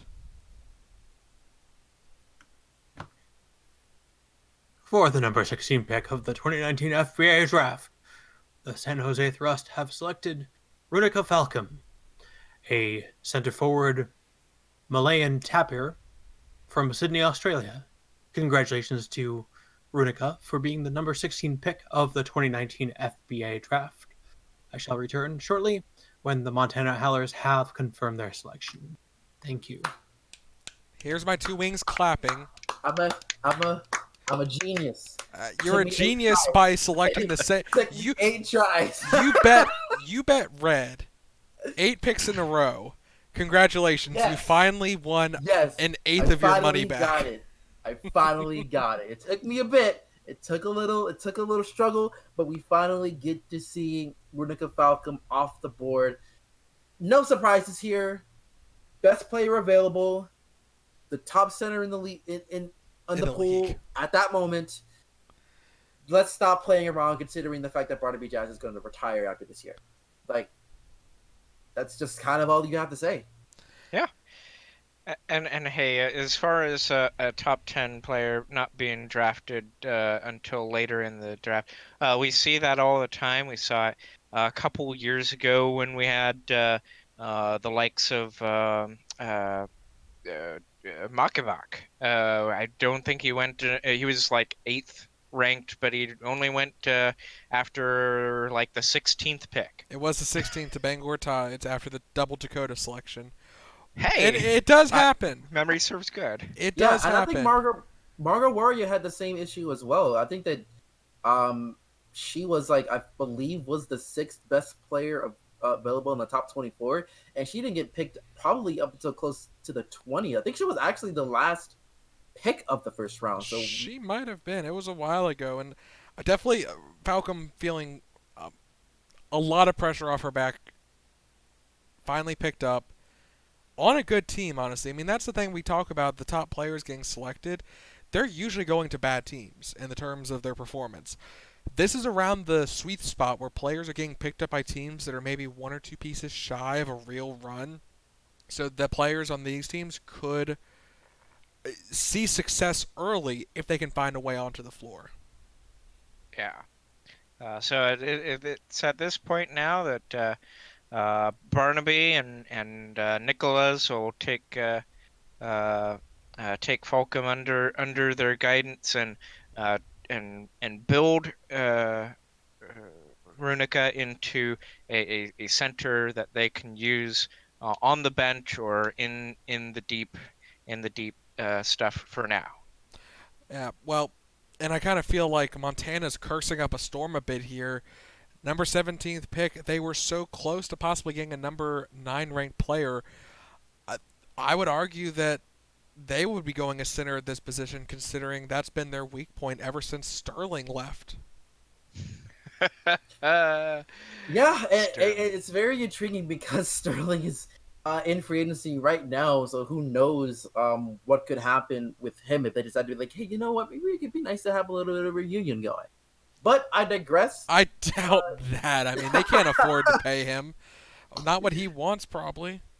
Yeah, you're right on that. You're right on that. It does really depend on like what he would want, but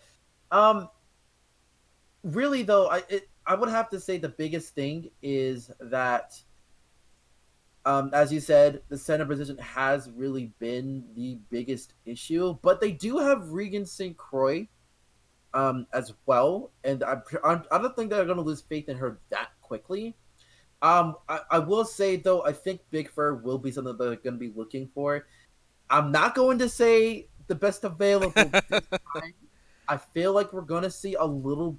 I think we're going to see a Barnaby Donbroch be taken here. Okay, and not a bad hypothesis. I'll go ahead and take up the Bastion, or take up the what is Burden. it?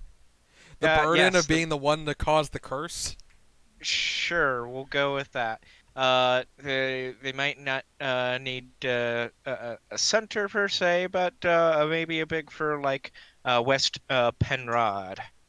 Well, I mean, he can play center. I think he has the height for it and the body.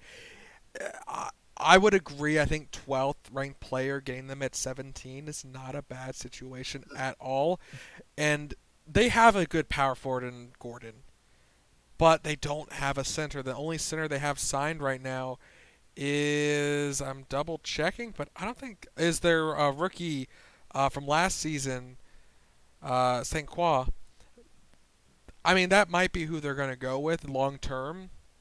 She is a rookie, Yeah, but they have no other center on their team.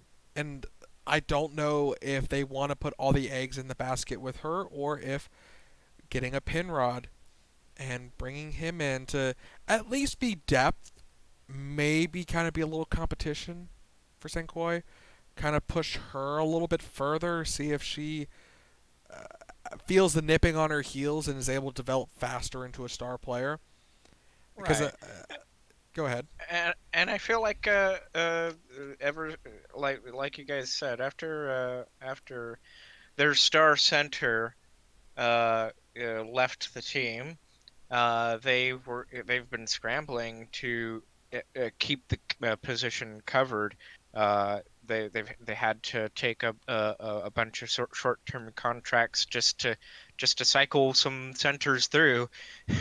Yeah, It's like and it's not to say that those centers aren't quite talented, but it wasn't a fit, and they're just trying to fill the hole.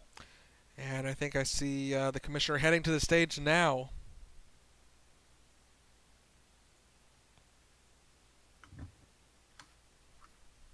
For the number 17 pick of the 2019 FBA Draft, the Montana Howlers have selected Barnaby Dunbrock, a center grizzly bear from Furmass. Congratulations to you, Barnaby, on being the number 17 pick of the 2019 FBA Draft. I will return shortly when the Santa Ana Spectrums have confirmed their selection. Thank you. Well, well, well. Marcus Baylor with the inside knowledge, it seems like. Or maybe just learning from past mistakes of selecting top on the board. Hey, you know what? Sometimes you have to take some L's to order to get the one of the better W's, and I'm proud to have to say that with this bear being picked here, I knew that I can be right. Yeah.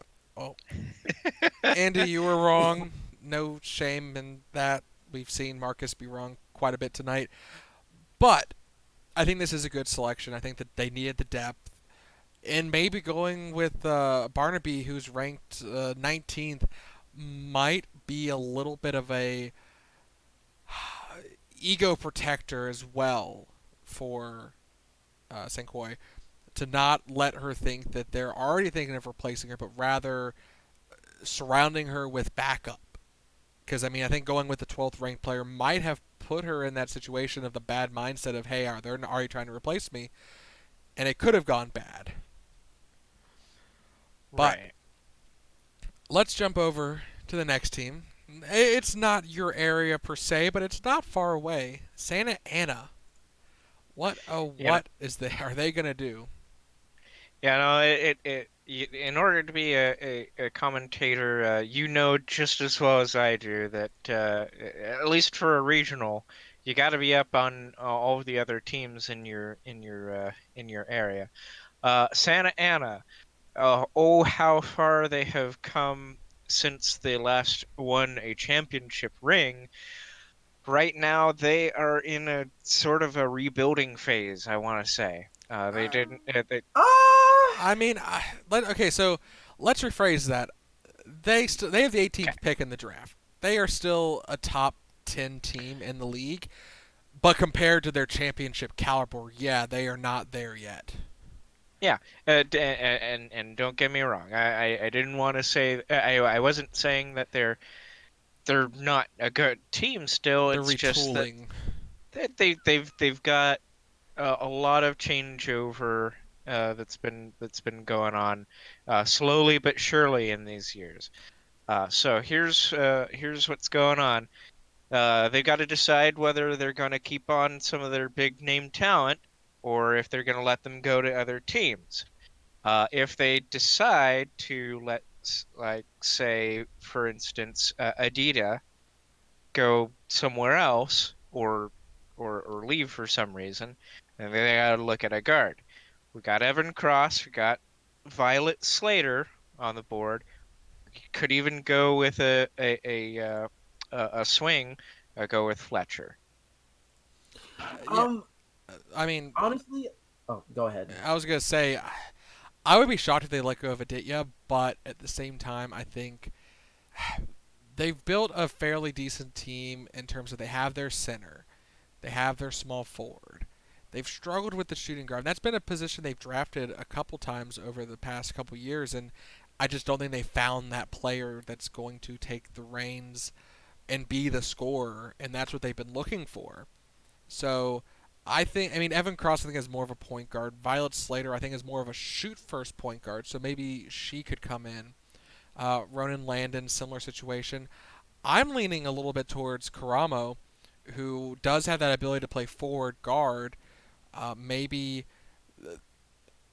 Jin Sung Lee, they might try and do something with him. His contract is very team friendly. If they're trying, I know SAS has looked to move up in the past and hasn't always been able to find a trade partner because they don't always have the parts they need to make a trade happen. He would be a very good addition to a lot of teams that are in need of small forward help. So they may be trying to do something like that. But your thoughts, Marcus, as time winds down?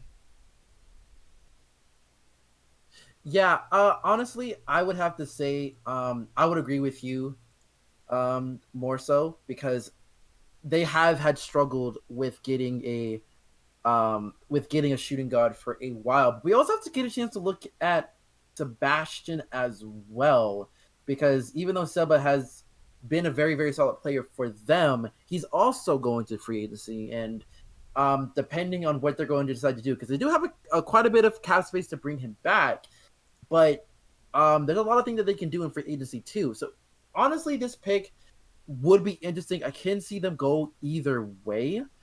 Um, I'm probably will have to say that they could possibly go for Ronan London. I think that's going to be like a toss up. He is more of a point guard, but he does fit that shooting guard type of mold, being 6'3". Um, and plus he can shoot the ball a little bit as well, so they could probably play something that's a little bit out of position. And with the time running down, I do see Livingston hang to the board.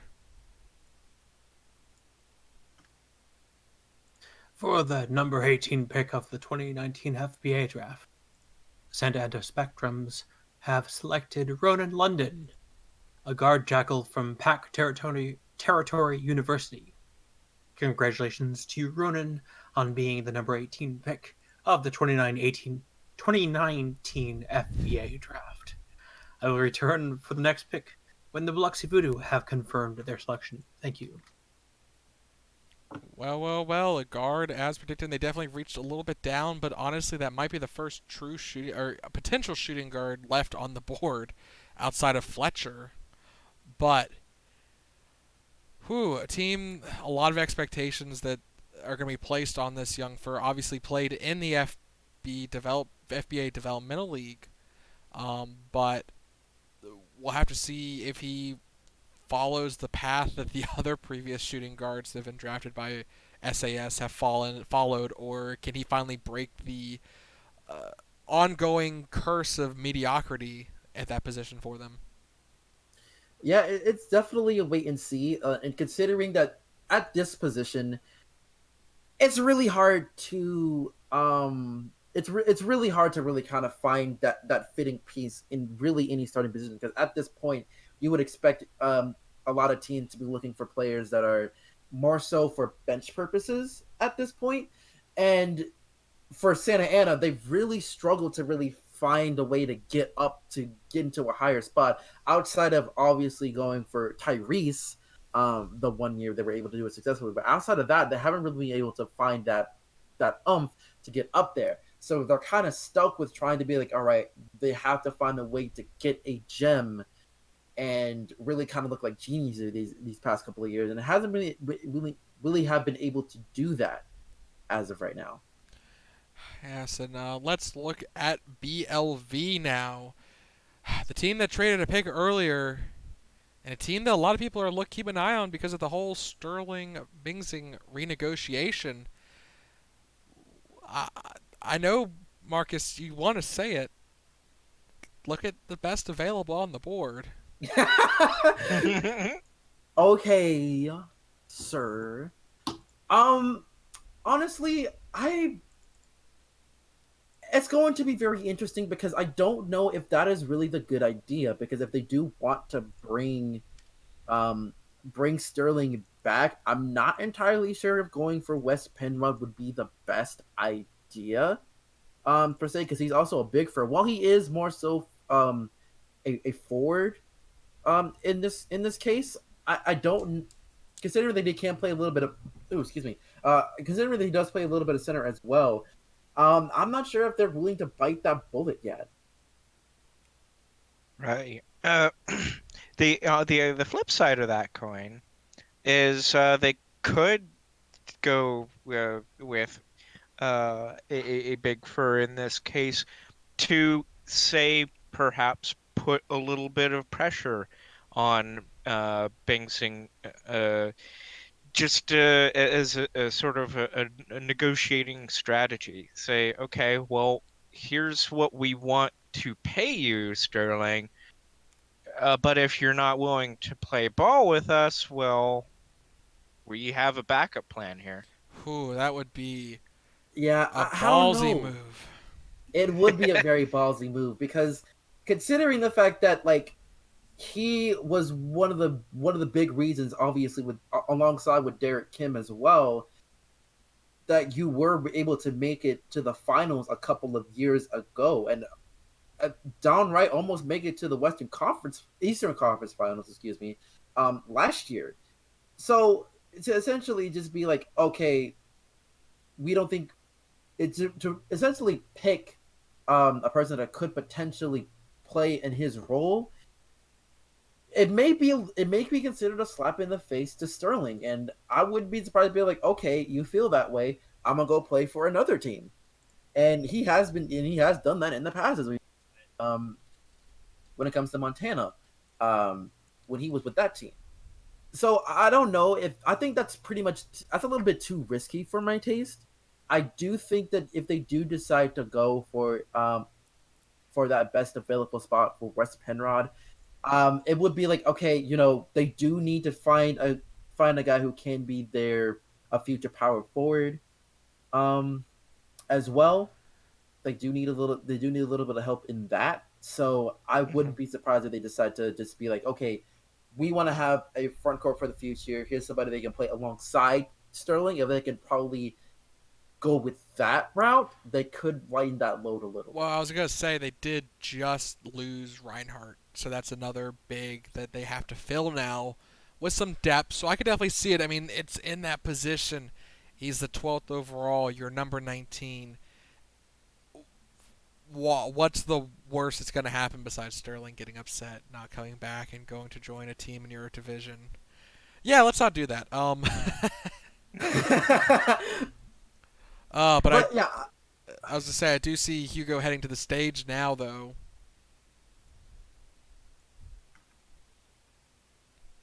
For the number 19th pick of the 2019 FBA Draft, the Biloxi Voodoo have selected Rion West Penrod, a power forward center koi dog from Heritage River Riparian College.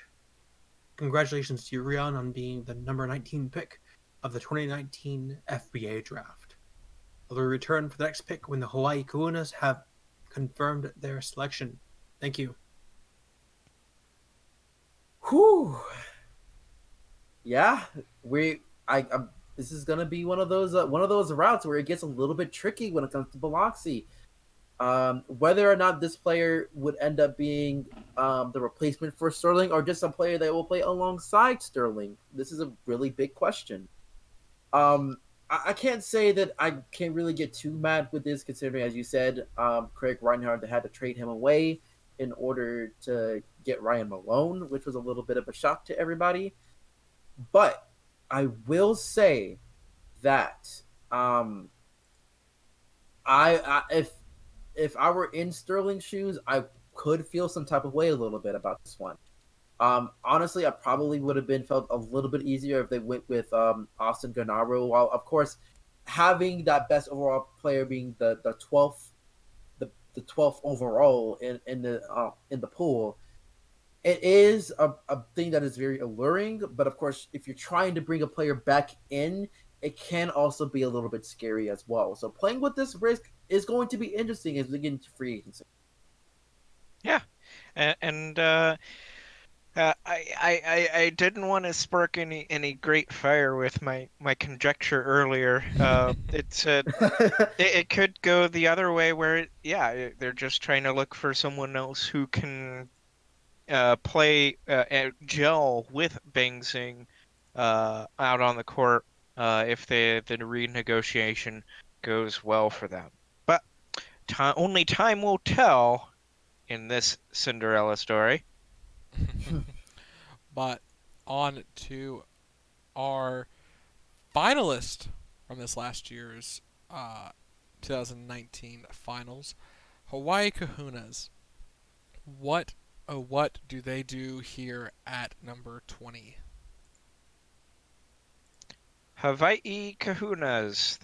They've had a history of just having like one or two, like one pick, and then just going off and doing their own thing in the draft. So it's let's take a look at their roster for now. Right now. Well, I mean, in my opinion, they're going depth here. Yes, Warren Doyle is going into free agency. They have the money to pay him. They haven't, as far as I know, made an offer yet, but they have the money to pay him. I think he's going to return. I think they're going to keep Norwich. And then after that, it's really looking at your depth, which the roster is mostly open for that. And I'm going to pull a Marcus Baylor here and say best available. Evan Cross. Go ahead and get your backup point guard and develop him. You have Yona for 2 more years. You could make a decision at that point. Do you stick with Yona or do you maybe continue with the younger, I'm going to say Cross. I think Cross would be a good fit here. But that's my opinion on that. Right. There's the other thing of having another backup Big Fur, just to fill in for Scooney or for Tate when they get off their game. I'm sorry, that's the last Big Fur on the top 24 list off the board. Finally. It is, so we'll have to look up on the cusp for that. But I still say that they might have to look at that because correct me if I'm wrong. At one point during the playoffs, they had a situation where one of their big furs was out of sorts, and so they had to go into their depth to find someone to fill in. I think Or they am I thinking of someone I mean, else? Dakota had a lot of injury issues. I don't. I Yeah. think they may have had a day to day, but nothing too serious. Okay. I think it was Yeah. Blanc that may have gotten hurt, but I don't disagree that getting a center would be a bad thing in this case. It's just now the question of okay, we're sitting at 20. Do we want to dip into that on the cusp? Because even on the cusp, there's only 2 bigs. Aside, I mean 3 if you want to count a pure forward. Jacqueline Turnbull, Michael Akizi, and Tara Albins, and then obviously still on the board, pure forward Austin Gennaro. But I don't know if it's worth really risking dipping that far down if you're Hawaii. I mean, Hawaii is in a great position in terms of starters. They have 4 of their 5 locked up. Oh yeah. So Yeah.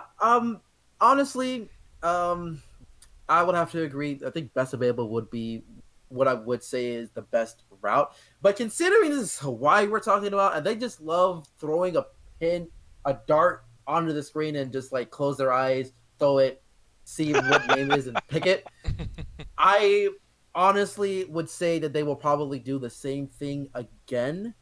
And you know what? I'm gonna do the same thing. I'm just gonna literally close my eyes and point at a player. All right, I'm gonna say Colin Haddenberg. That's their pick. There you go. I'm having to look this. Okay, you went even outside the cusp. Okay. Yes, because that's how Hawaii has been these past few years. They haven't really. Have they had a Gone draft for- pick the last few years? Is the better question. I mean, that's true, but the last time that they did have one, yeah, they essentially just went for a player that's just like, who is that? What? Well, I just had to do Does that. that mean I had to go. this? Who was that? But I think we get to see now as the commissioner is heading onto the stage.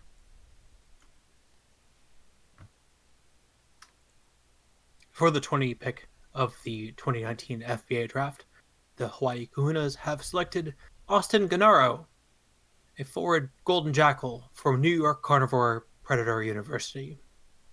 Congratulations to you, Austin, on being the 20 pick of the 2019 FBA draft. I will return once the Williamsburg Minutemen have confirmed their selection. Thank you. All right. I can honestly, I think that you can't really go any wrong here, as we mentioned before.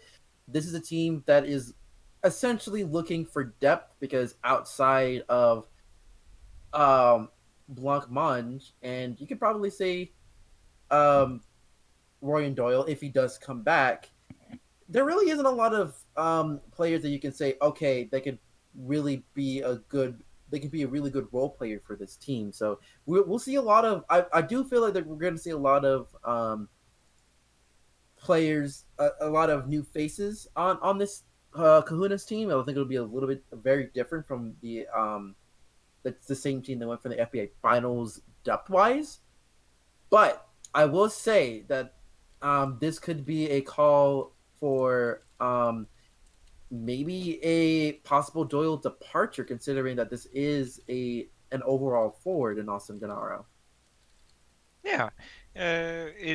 We'll have we obviously can only conjecture into the minds of these general managers and staff until they actually come out to us and say, "Hey, this is why we did that." But I think we're on to a very plausible track, saying that they're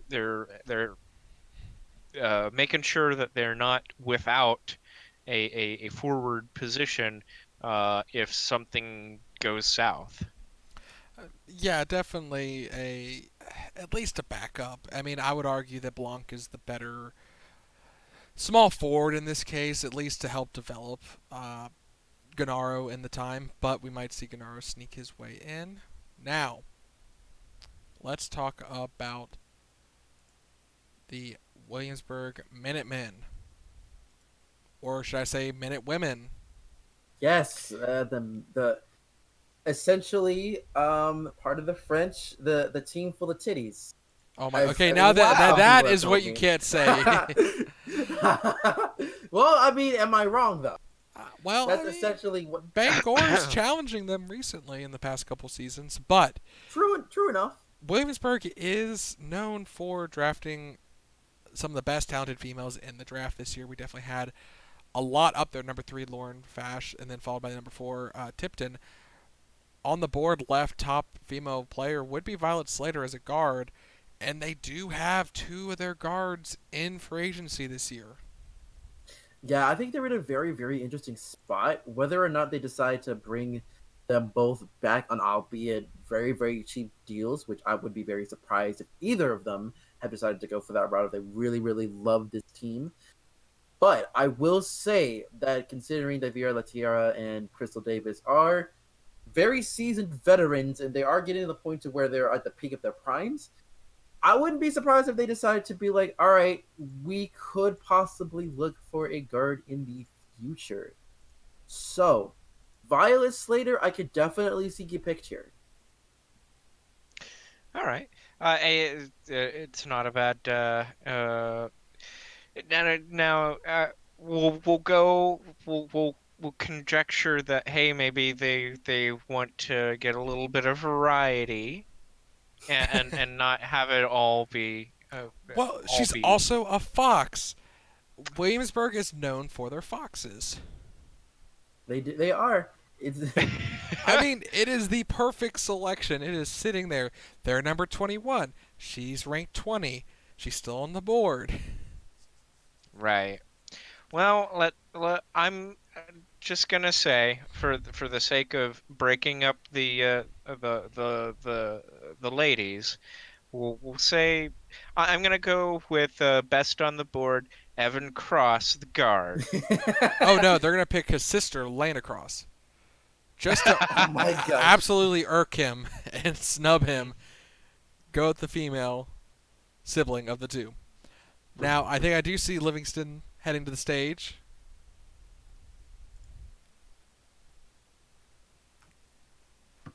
For the number 21 pick of the 2019 FBA Draft, the Williamsburg Minutemen have selected Adawaski Fletcher, a forward guard North American River Otter from Florida Midwest University. Congratulations to you, Adawaski, on being the 21st pick of the 2019 FBA Draft. I will return for the next pick when the Arizona Whips have confirmed their selection. Thank you. And Otter. They did definitely go outside of what I expected. They did go someone who can play guard, but I don't think of him as the fast, agile guard that we may accompany the team with Crystal Davis and Vera Latiera. However, again, potentially just there for depth in this case. But Yeah, Andy, I was gonna say if you want to give your last words in for this first round, we will probably be bringing back Marvin in a little bit. All right. Hey, it's been a pleasure talking with you guys on this. I'm glad I was able to take up the mantle of wrong on every account from from Marcus, and I look forward to it doing more tomorrow with you guys. Yeah, definitely of looking forward course. to it. Thank you so much for joining us, Andy. And Thank you. we're gonna have Marvin Grand join us back. Marvin, you with us? Yes, I am. And by the way, it's Del Grand. Just Marvin Del yeah, Graham, like Vera Latiera. Okay. yeah. All right. Well, good to be back here. So, yeah, uh, you know, Ottawaski Fletcher, great little swing for there. Um, I mean, ranked 18th overall, so not far off from what the pundits are saying here. Yeah, I would have to agree. I think really I really kind of feel a little bit mixed on him because as a player, he isn't really one of the most athletic players in this pool right now. But I feel like for depth purposes, I can't really get too upset about it. I don't really see him really being as much in the starter wise. Obviously, I feel like this is a calling to say that hey, we're still open to bringing to Developing a player. bring back yeah bring back Tierra and Davis in because don't fix what is it broken, I guess you could say, even though that's something that I think that it would be really difficult to bring back considering the amount of cap space that they do have. while Mm. they while they do have a good amount of cap space left, they still have to I still think it'll be a little bit difficult, especially if they get into a bidding war with one of these players. So it's a wait and see for sure. But as of right now, I don't. I think that this is something that they really believe have faith in bringing it back their ladies and continuing having the same starting five that they had the year before. Well, I mean, really, it comes down to if it's not broke, don't fix it. You know, they're a team that they don't tend to go far in the playoffs, but they go further than most. And really, it's just kind of a few tweaks here and there, and they could potentially really do it. I'd agree. I mean, this is a team that's perennial, if not making the playoffs, making it past the first into the second round, even challenging for the third round. It's just they have not been able to get over that hurdle since their championship nearly a decade ago now. But you can't deny that the Williamsburg Minutemen have been a dynasty almost in terms of success. I don't think they've missed the playoffs recently. Can you think of a time, either of you? I No. don't think so. I think they've really been in the playoffs for honestly the past 4 or 5 years, maybe even longer. Yeah, so I mean, I can see them definitely going with a player that they're going to try and develop. They've done well developing players, but back to last time you were on, you had a lot of words to say about the Arizona Whips, Marvin. Uh, what are you thinking right now in terms of their selection? Um, let's go to the board and let's see who's left because I mean it's essentially either going to be throw a dart at what's left and pick someone, or it's going to be go into the cusp. Because we don't really have a whole lot of what they still need here. Let's see where I need my glasses Well, really so they have a badly. center. They have that. They don't need a center. Their first selection was a shooting guard. Mm-hmm. I think they're So going to go point guard. Evan Cross. It has to be Evan Cross here. Yep. Once again, best available, Evan Cross. I'm ready for it. I'm actually thinking Niall Karamo personally, because he can, being a swing for he can give you the shooting guard, but he can also give you the small forward depth. I mean, Yeah, don't but death, please. I will say though, they still do have. Well, they don't. The JC Gold is in free agency at this moment, so it's a debate whether or not they will decide to bring it back. That is the question. But I'm assuming that if they want to truly develop this team, they have to have some kind of stability and some youth. So I do think they're going to bring JC Gold back because he is a little bit of mix of having some experience, but is also still able to improve his game a little bit. So I think that really going for that point guard position is very essential because right now their best point guard is Alicia Silverman, and that's not really good. It might have been all right maybe 5 or 6 years ago, but now I think it's really a huge calling here to be like, hey, we need a point guard. There's Evan Cross, and he is a little bit of a steal here because he is the 65th overall, and you're gonna get him at 22. I think that that's something that I wouldn't shy away from. Yeah, and I think we see the pick coming in now being handed to the commissioner.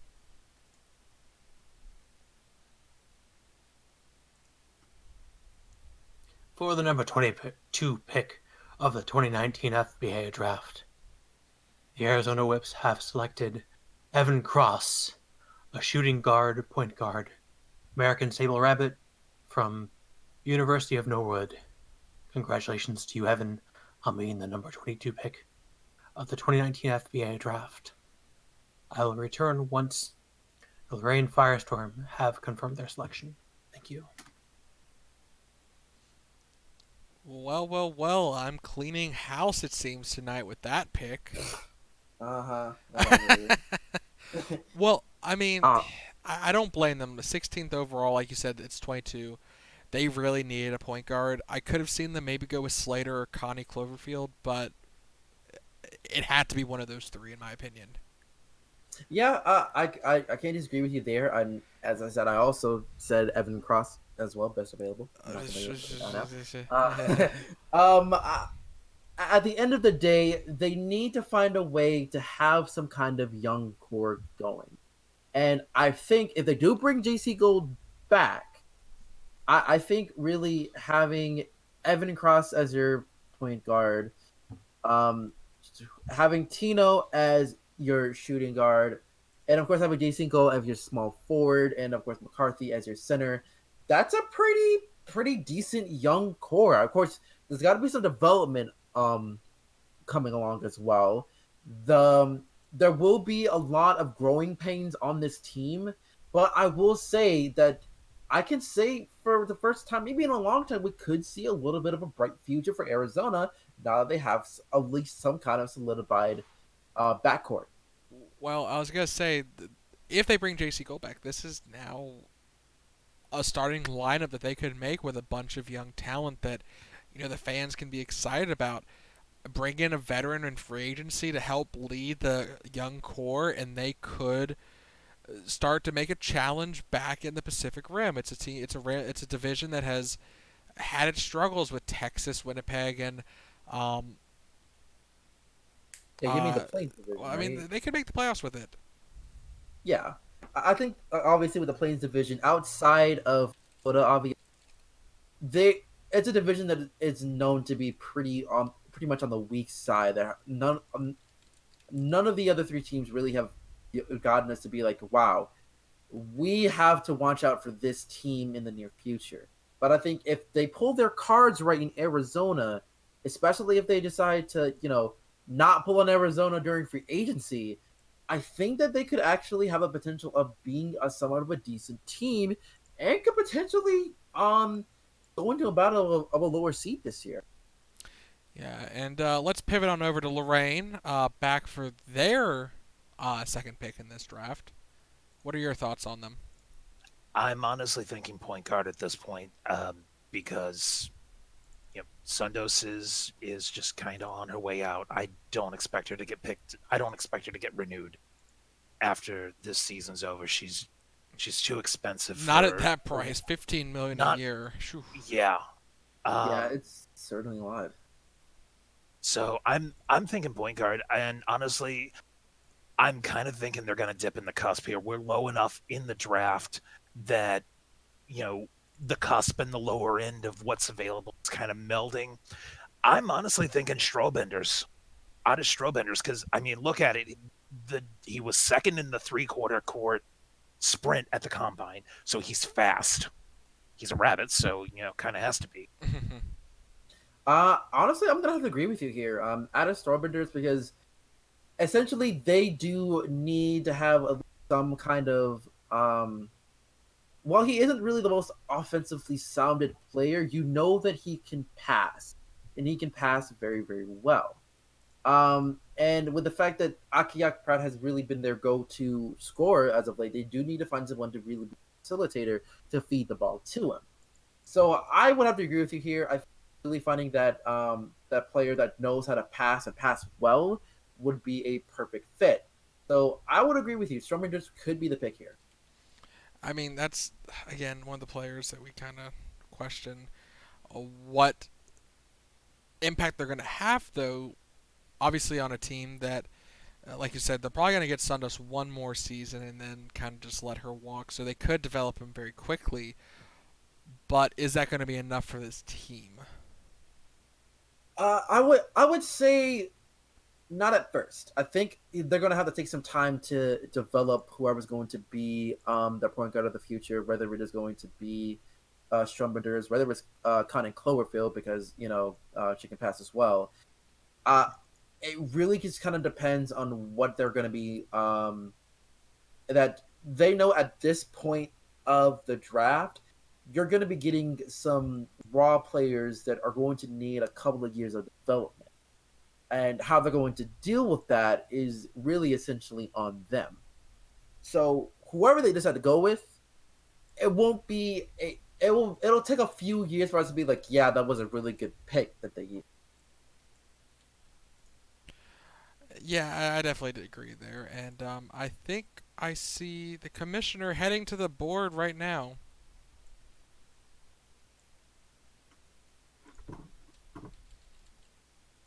For the number 23 pick of the 2019 FBA Draft, the Lorraine Firestorm, have selected Addis Strobenders, a guard rabbit from Lapine State University. Congratulations to you, Addis, on being the number 23 pick of the 2019 FBA Draft. We'll return for the last pick of the night when the Dakota Bikers have confirmed their selection. Thank you. Well, there you go.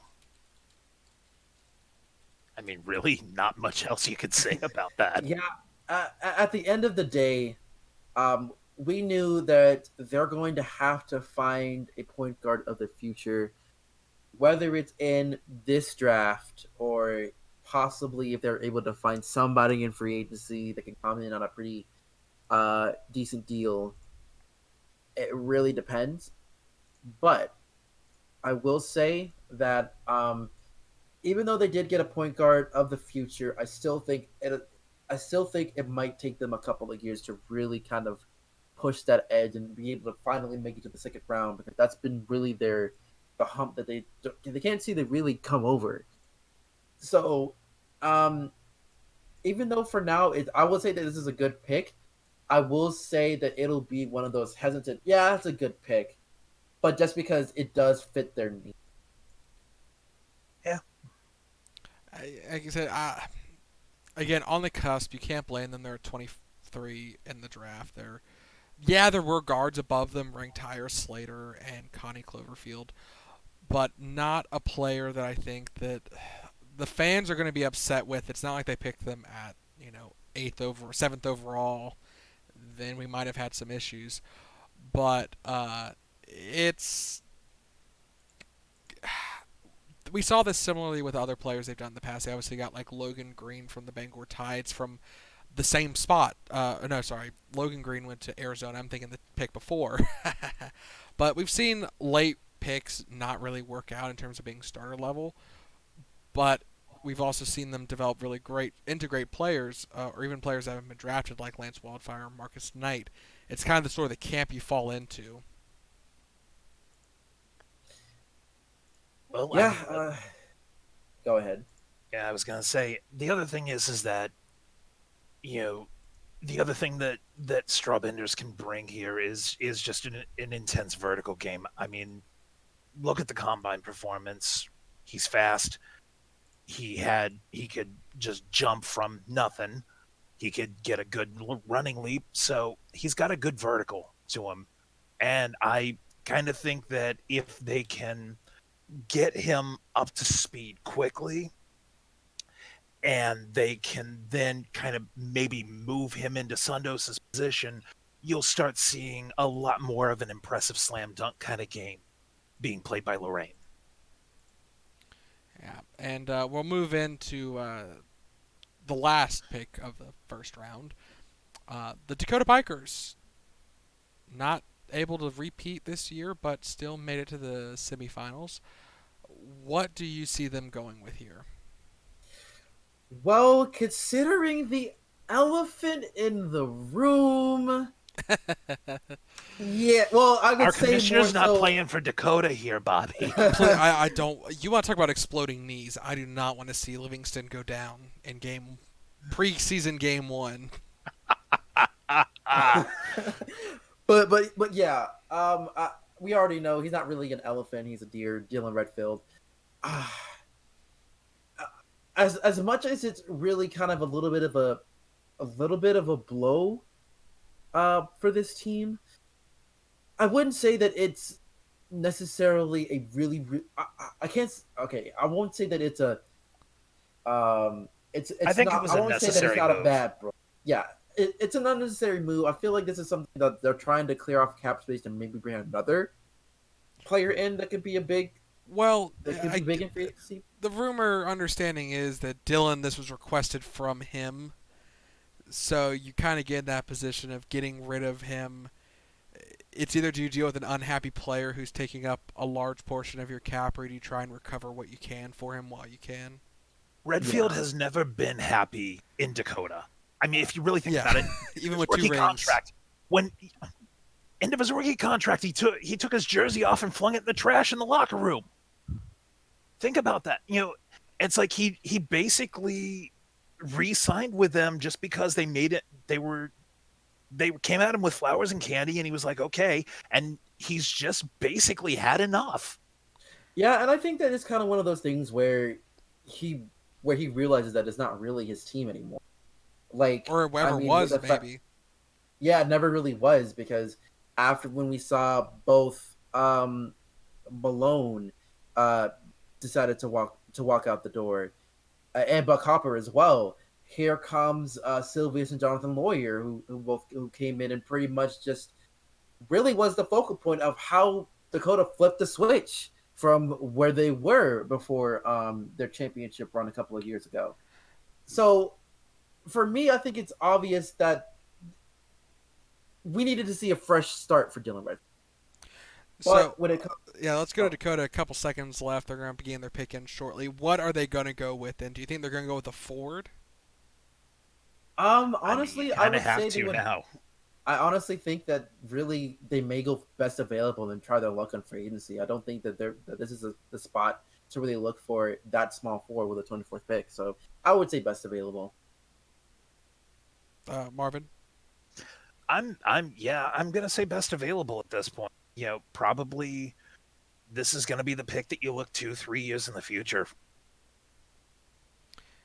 Well, I think the commissioner's ready to get this night over with the last pick of the first round.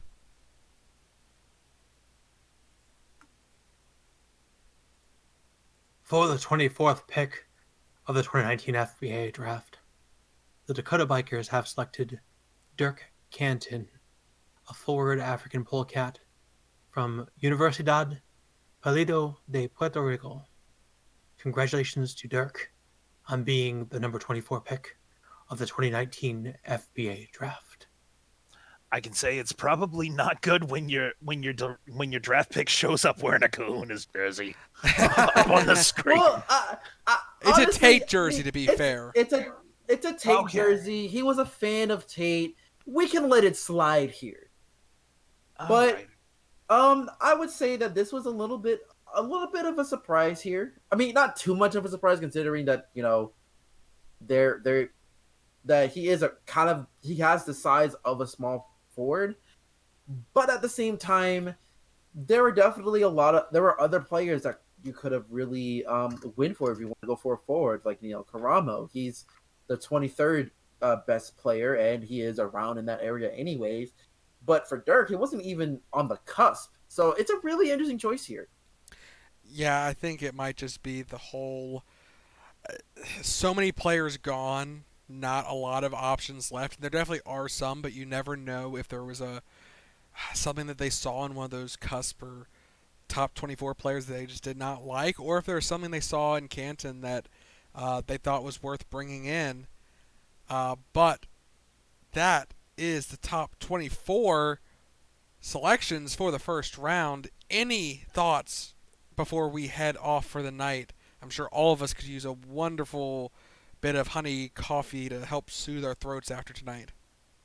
Yes, I would have to say, when it comes to a winner of the first round, honestly, I can't believe I'm going to be saying this, but I think Arizona kind of won a little bit here. Granted, yes, this is a team that we have to like really wait and see how they're going to mess it up because for some reason we all have that gut feeling that they will.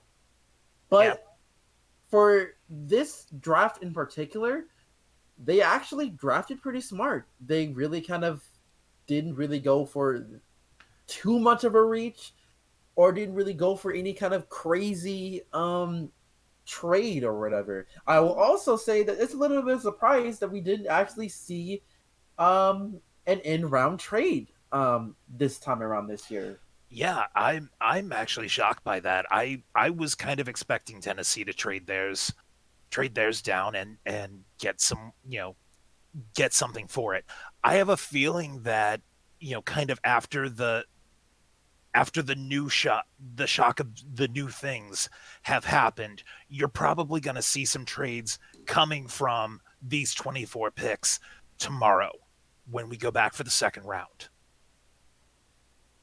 Yeah, I wouldn't be surprised considering that the second round is really where we actually truly fill up the roster with more so role players. There are times where we have like once in a blue moon where a player that wasn't picked in the first round, wasn't even top 24 or on the cusp, yet they were able to find a way to be one of the best, one of the best players that we've seen in the game. But of course, that's a little bit in the future. But I will say for all the players who weren't selected in the first round, don't fret. We still have another round going on for the second one. So And hey, as 1.5 we million is more than you'll probably ever see in your life everywhere. yeah, So you'll still get a good amount of money. so and there are great players that have come out of the second round. There are great players who have come from the undrafted. I mean, Wildfire, Crosby Sutters, Marcus Knight, just to rattle three of them off the top of my head. Um, so who knows what could happen. Yeah, I Yeah, would agree with you on that one. I mean, I would definitely. So, touching on like my winners, I am gonna go opposite of what team won. I think what player won.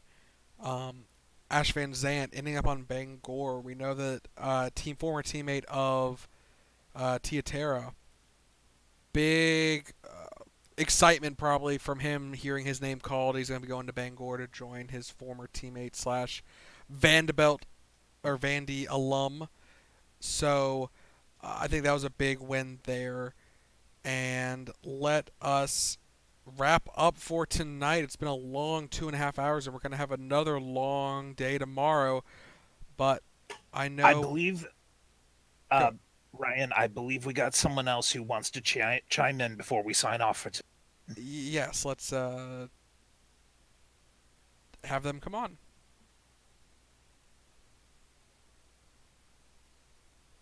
Hey guys, sorry to break the magic. It's Rookie. I just wanted to thank everyone here, Production Possible, Faded for organizing everything behind the scenes here. Rad Effects for helping us out with some really awesome graphics. Xenos and Yite uh, as well with helping with all of the commentary for today. Um, Something like this definitely takes a lot of people to make it possible, and we really appreciate that everyone was very quick with their selections tonight so that we can all get out of here before 11 o'clock. So that's the first round, and we will see everybody back again tomorrow around 2 p.m. Yes, we will. Have a wonderful night, everyone. Thank you for tuning in.